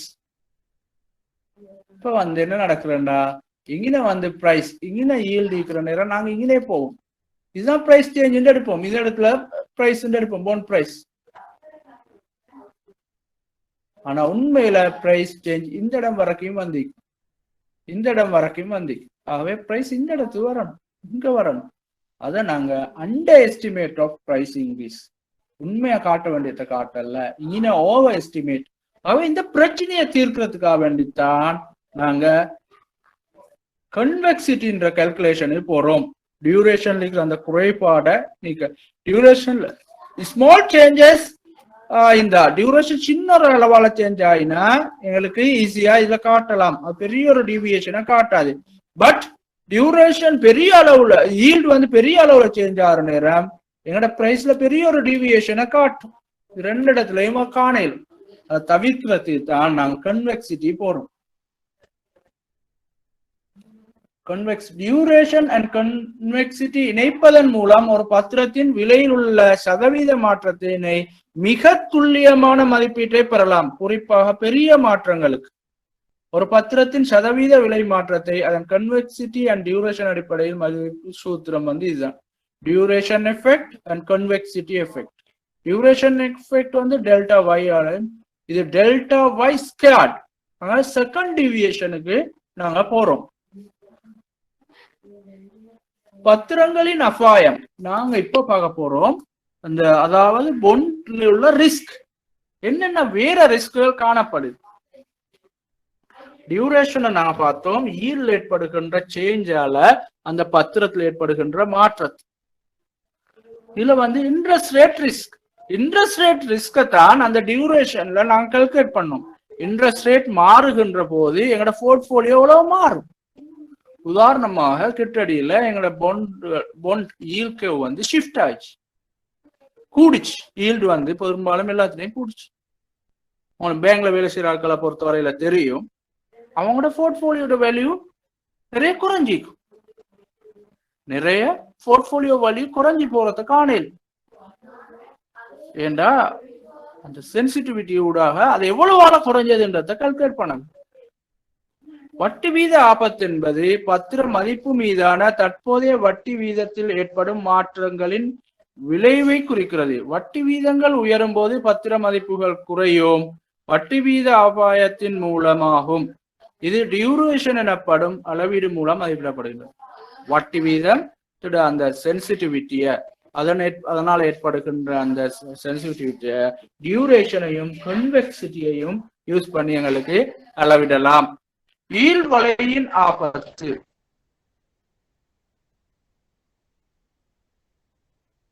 Yield வலை ஆபத்து ஈல்ட் வலையின் வடிவத்தில் மாற்றத்திலிருந்து எழுகிறது. அதாவது ஈல்டோட அந்த வடிவத்தில் ஏற்படுகின்ற மாற்றத்தின் காரணமாக ஈல் வலையாபத்து ஏற்படுகிறது. இது பத்திர ஈலுக்கும் முதிர்ச்சிக்கும் இடையிலான உறவை காட்டுகின்றது. நாங்க ஒரு ஈல்கேவை வரைஞ்சோம்டா, ஈல்கேவை எப்பயுமே என்ன காட்டும்டா, அந்த பத்திரத்துண்ட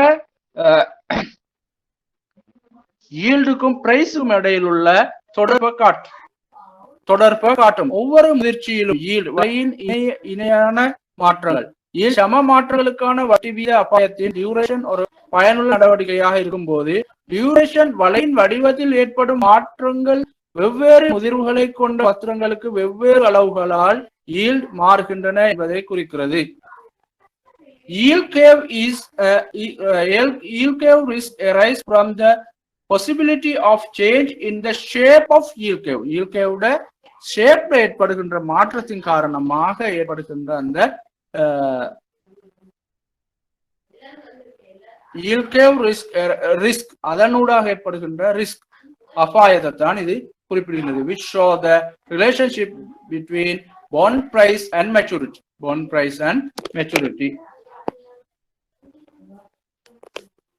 Call risk arise from the fact that when interest rate fall, a callable bond investor principal may be returned and must be reinvested at new lower rates. இது என்ன செய்யறா, ஒரு பாண்ட் இஷ்யூ பண்ற நேரம் அதோட ஒரு ஆப்ஷனை வச்சு இஷ்யூ பண்ணுவாங்க. அந்த ஆப்ஷன் என்னன்னா இஷ்யூவருக்கு ஒரு ரைட் இருக்கும், அவருக்கு நினைச்சா அதை கால் பண்ணலாம்.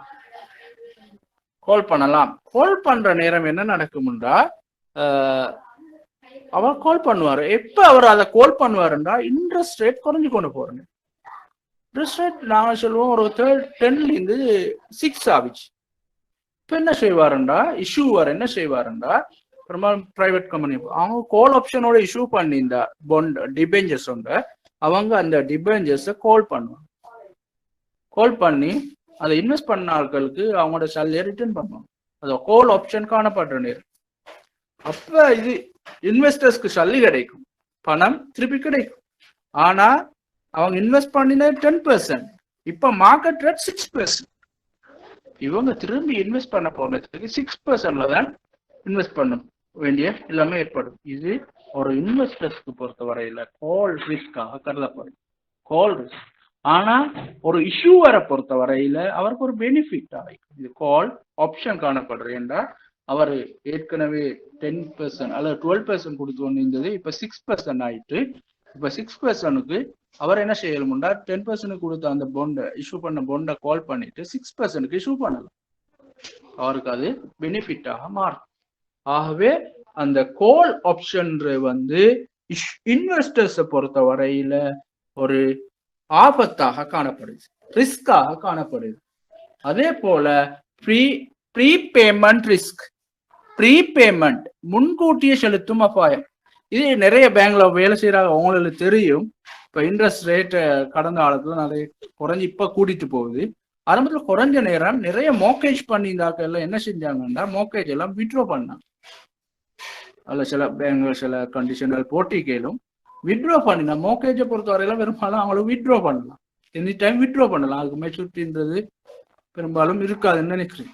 எது தவறு இருந்தா பிளிப்ஸ் உங்களுக்கு கரெக்ட் பண்ணலாம். அப்ப அந்த நிறைய ஆட்கள் என்ன செஞ்சாங்கன்னா அவங்களோட இந்த மோக்கேஜ் பண்ண அந்த கோல்டை திருப்பி வாங்கினாங்க. திருப்பி வாங்கி அவங்க என்ன செய்வாங்கன்னா நேரத்தோட 10-15% மோக்கேஜ் பண்ணதை வாங்கி இப்போ ஒரு இன்ட்ரெஸ்ட் ரேட் நல்லா குறைஞ்சோடனே 8-7% திரும்ப மோக்கேஜ் பண்ணலாம். அது அவங்களுக்கு பெரிய ஒரு பெனிஃபிட் ஆயிக்கும். அது மார்க்கெட்ல நடந்துச்சு. எங்களோட ஈக்குவலாக நாங்க அந்த வேலை செய்யற நேரம் நாங்க அவதானிச்சோம். அவை இது உண்மையில நடக்குது. Prepayment risk is similar to call risk. இது கால் ரிஸ்க் போலதான் ப்ரீபேமெண்ட் ரிஸ்க். ஆனா சில டிஃபரெண்ட் என்னன்னா ப்ரீபேமெண்ட் ரிஸ்க்ல அங்க லெண்டர் பாதிக்கப்பட்டாரு, பரோவர். கால் ரிஸ்க்ல இன்வெஸ்டர்ஸ் பாதிக்கப்பட்டாங்க, இங்க இன்ஸ்டிடியூஷன் பாதிக்கப்படும். இங்க அதை இன்வெஸ்டர்ஸ் பார்க்கலாம். ஆனா பேங்க்ஸ் டிரெக்டா எடுத்தா பேங்க் பாதிக்கப்படும். ஏன்னா பேங்க் நேரத்தோட லெண்ட் பண்ணிக்குது 12%க்கு, இப்ப அல்லது 15%க்கு மோகேஜ் பண்ணிக்குது. இப்ப ஆட்கள் திருப்பி அதை வித்ட்ரா பண்ணுவாங்க. திருப்பி வித்ட்ரா பண்ணி திரும்ப இங்க வைக்கிற நேரம் குறைஞ்ச ரேட்டு தான் வைக்கும். பேங்குக்கு நிறைய கேஷ் உள்ள வரும். ஆக்கள் அந்த மோக்கேஜ வித்ட்ரா பண்ற நேரம் கேஷ் உள்ள வரும். அந்த வந்த கேஷ் பேங்க் உள்ளுக்கு திருப்பி வந்த கேஷ பேங்க் இன்வெஸ்ட் பண்ண போற நேரம் ஏற்கனவே இன்வெஸ்ட் பண்ணக்கூடியதா இருந்த அந்த ரேட்டை விட குறைஞ்ச ரேட்டுக்கு தான் இன்வெஸ்ட் பண்ணணும். பேங்க்ல ரிட்டர்ன் வந்து குறையும். இதுதான் முன்கூட்டியே திருப்பி செலுத்தத்துள்ள அபாயம். இது ஒரு அந்த மோர்கேஜ் பண்ண நிறுவனத்துக்கு ஒரு பாதிப்பாக அமையும். Reinvestment risk refers to the fact that when market rates fall, the cash flow from fixed income securities must be reinvested at low rates, reducing the return an investor will earn. அதாவது both உதாரணமா இது என்னன்னா reinvestment ரிஸ்க்ன்ற நேரம் ஒரு பாண்ட்ல invest பண்ணவர் அவருக்கு every 6 month கிடைக்கும். அவரு இப்படியும் பார்க்கலாம். அப்ப 6 month கிடைக்கும். அந்த கிடைக்கிறத திரும்ப இன்வெஸ்ட் பண்ற நேரம் மார்க்கெட் இன்ட்ரெஸ்ட் ரேட் குறைவாயிருந்தா அவர் இன்வெஸ்ட் பண்ண வேண்டிய பிரைஸ் அந்த ரேட் வந்து குறைவாக காணப்படும். இதுதான் ரீஇன்வெஸ்ட்மெண்ட் ரிஸ்க். உதாரணமாக பிரின்சிபலும் கிடைச்சிருக்கு. பிரின்சிபல் அமௌண்ட் கூட மெச்சூர் ஆகி வரலாம், அல்லது கோல்ல வந்ததை திருப்பி இன்வெஸ்ட் பண்ற நேரம் அந்த குறைஞ்ச விலைக்கு தான் இன்வெஸ்ட் பண்ணணும். இதுதான் ரீஇன்வெஸ்ட்மெண்ட் ரிஸ்க். இது interest rate market interest rate குறைஞ்சி கொண்டு போற சந்தர்ப்பங்கள்ல காணப்படும். அடுத்து credit risk is the risk that credit worthiness of fixed income securities issuer will be deteriorate, increase the required return and decrease the securities value. அதாவது ஒரு credit worthiness credit ரிஸ்க்ன்ற நேரம் இங்க அந்த கடன் வாங்கினால் திருப்பி செலுத்துறதோட அபாயத்தன்மை கூடுறது. அத இன்ட்ரெஸ்டையோ அல்லது பிரின்சிபலையோ திருப்பி செலுத்தக்கூடிய அபாயத்தன்மை கூடுறது. வாரான அபாயத்தன்மை கூடுற நேரம் கிரெடிட் ரிஸ்க் கூடுற நேரம் கிரெடிட் ரிஸ்க் பிரீமியத்தை வேண்டுவாங்க இன்வெஸ்டர்ஸ், தேவைன்னு கேட்பாங்க, கூட்டுவாங்க.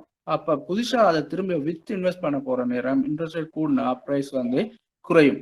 இது வந்து அந்த டிஃபால்ட் ரிஸ்கோட தொடர்பானது. கிரெடிட் வர்தினஸ் கிரெடிட் ரிஸ்க் வந்து குறைஞ்சு போற நேரம் கிரெடிட் ரிஸ்க் அதிகரிக்கிற நேரம் அந்த செக்யூரிட்டியோட பிரைஸ் வந்து குறையும். இது மார்க்கெட்ல நான் காணலாம்.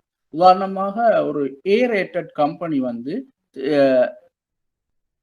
பி ரேட்டட் ட்ரிபிள் பிக்கு டவுன் கிரேட் ஆயிடுச்சுன்னா அண்ட் பிரைஸ் இஷ்யூ பண்ண பாண்ட் பிரைஸ் வந்து குறையும்.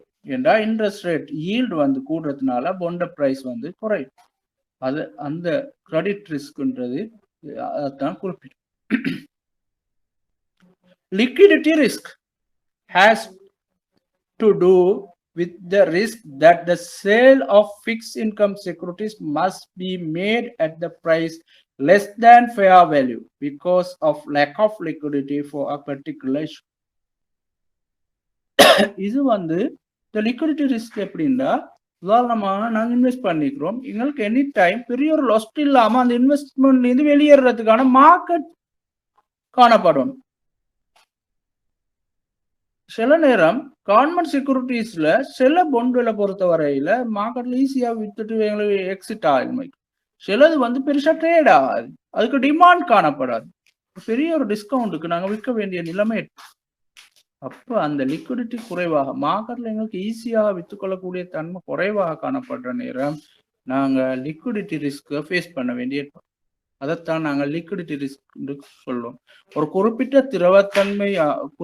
திரவத்தன்மை ஆபத்து காரணமாக ஒரு நிலையான வருமான பத்திரத்தை விற்பனை செய்வது நியாயமான சந்தை மதிப்பை விட குறைந்த விலையில் செய்யப்பட வேண்டும் என்ற அபாயத்துடன் திரவத்தன்மை ஆபத்துள்ளது. அதோட நியாயமான பெறுமதியை விட குறைந்த ஒரு விலைக்குத்தான் அதை விற்கணும். அதுதான் அந்த லிக்விடிட்டி ரிஸ்க்ன்றத குறிப்பிடும். எக்ஸ்சேஞ்ச் ரேட் ரிஸ்க் இது arise from uncertainty about the value of foreign currency cash flow to an investor in terms of his home currency. அதாவது நாங்கள் வெளிநாட்டாக்கள் உதாரணமாக நாங்கள் சொல்லுவோம், நாங்கள் இந்தியா பாண்ட் ஒன்றை வாங்கி இந்தியன் பாண்ட் ஒன்றை வாங்கி இந்தியன்ல என்ன நடக்குதுன்னா exchange rate Indian Ruby depreciate ஆகுது. அப்போ நாங்கள் அதை எங்கட கரன்சிக்கு மாத்தினோம். அல்லது எங்களோட ஒரு பொண்டை ருப்பி டினோமினேட்டட் பொண்டை ஃபாரினர் ஒரு ஆள் வாங்கிக்கிறார். வாங்குற நேரம் டாலர் ரேட் வந்து 150. அப்ப இவர் அந்த பொண்டை வித்தா அவருக்கு நான் சொல்வோம் 15 மில்லியன் worth of bond. அப்ப நாங்க 150 எக்ஸ்சேஞ்ச் ரேட்டுண்டா 150 பிடிச்சோம்டா சைபர் கிட்டத்தட்ட $100,000 வரும். இப்போ டாலர்ஸ் 200 ஆயிடுச்சு. பவர் அதை வித்தோம்னா 15 மில்லியனை $200 தான் பிடிக்கும். கிட்டத்தட்ட $75,000 தான் வரும். அப்போ அங்கே ஒரு அவருக்கு எக்ஸ்சேஞ்ச் ரேட் ரிஸ்க் காணப்படுது. அதனால அவங்க இன்வெஸ்டர்ஸ் இன்வெஸ்ட் பண்ண மாட்டாங்க, அவங்க வெளியேறுவாங்க. அந்த ரிஸ்கை மிட்டிகேட் பண்ணுறதுக்கு வெளியேறுவாங்க. ஆனால் இதுக்கு சில கேரண்டி அப்படி இப்படி சில சிஸ்டங்களை கவர்மெண்ட் கொண்டு வரலாம். இப்போ புதுசாகவும் சில விடயங்களை கவர்மெண்ட் இன்ட்ரடியூஸ் பண்ணிச்சு, சென்ட்ரல் பேங்க் இன்ட்ரடியூஸ் பண்ணிச்சு. ஆகவே இன்வெஸ்டர்ஸை நான் கவர்றது அந்த அப்படியான இந்த எக்ஸ்சேஞ்ச் ரேட் ரிஸ்க் வந்து பெரும்பாலும் நாங்கள் அந்நிய செலாவணி இதுகளை இன்வெஸ்ட் பண்ணுற நேரம் தான் வரையணும். உதாரணமாக எங்களோட ஃபாரின் ரிசர்வ் நாங்கள் டாலரில் தான் எங்களோட பேஸ் கரன்சி, நாங்கள் யூரோவில் இன்வெஸ்ட் பண்ணோம். யூரோ கரன்சி இதை டிப்ரிஷியேட் ஆகுது எகென்ஸ்ட் டாலர்ஸ். நாங்கள் டாலராக திரும்ப கன்வெர்ட் பண்ணுற நேரம் எங்களுக்கு குறைந்த அளவு டாலர் தான் கிடைக்கும். யூரோவை டாலராக கன்வெர்ட் பண்ணுற நேரம் அந்த ரிஸ்கை தான் இது சொல்லுது. இன்ஃப்ளேஷன் ரிஸ்க், பணவீக்க ஆபத்து என்பது எங்களுக்கு விளங்கும். நாங்கள் பர்ச்சேசிங் பவரில் வர பிரச்சனை. நாங்கள் 1 மில்லியனை வச்சு நேரத்தோட பர்ச்சேஸ் பண்ணக்கூடிய அளவு பொருட்களை திரும்ப இந்த இன்ஃப்ளேஷன் காரணமாக அதே அளவு பொருட்களை எங்களுக்கு வாங்க இல்லாமல், அதை விட குறைவான அளவு பொருட்களை தான் நாங்கள் வாங்க வேண்டிய பர்ச்சேஸ் பண்ண வேண்டிய நிலைமை ஏற்படும். அதுதான் பணவீக்க ஆபத்து எனப்படும். பணவீக்க ஆபத்து எதிர்பாராத பணவீக்க ஆபத்து என்றும், இன்னும் விளக்கமாக பர்ச்சேசிங் பவர் வாங்கும் திறன் ஆபத்து என்றும் விரிவாக்கப்படலாம். ஒரு பத்திரத்தின் பணப்புழக்கங்கள், வாங்கும் பொருட்கள் மற்றும் சேவைகளின் அளவு குறித்த இந்த நிச்சயமற்ற தன்மை பணவீக்க ஆபத்து என இங்கு குறிப்பிடலாம். உதாரணமாக நாங்கள் இன்வெஸ்ட் பண்ணிக்கிறோம்,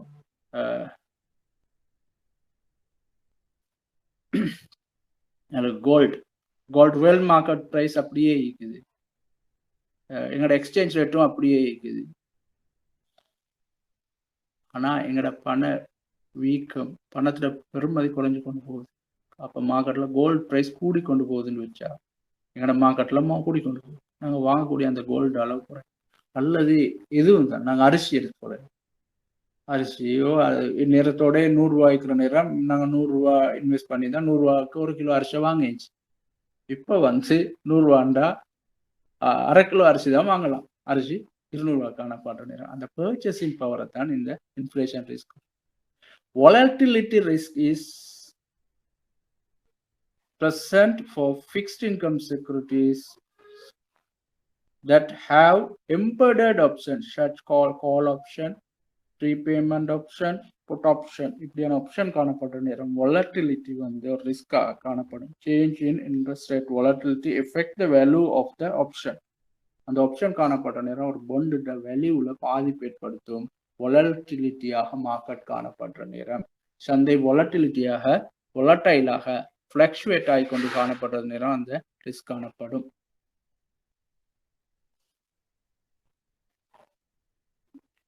even risk encompass the risk outside the risk of financial market, such as risk caused by natural disaster and corporate takeovers.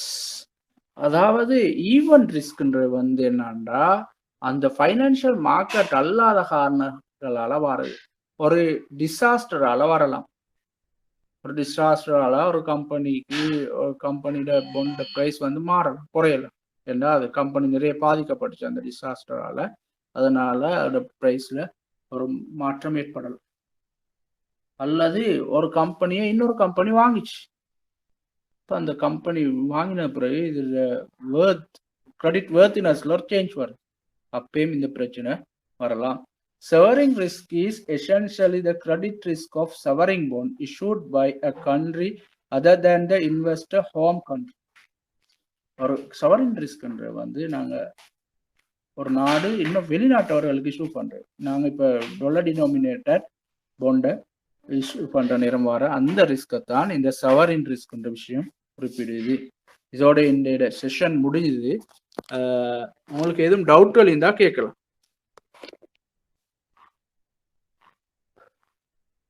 அப்படி இல்லைன்னா நாங்க முடிச்சோம். இன்ஷால்லா நெக்ஸ்ட் வீக் நாங்க இதே சேம் டைம் என்னோட அடுத்த செஷனை கண்டினியூ பண்ணுவோம்.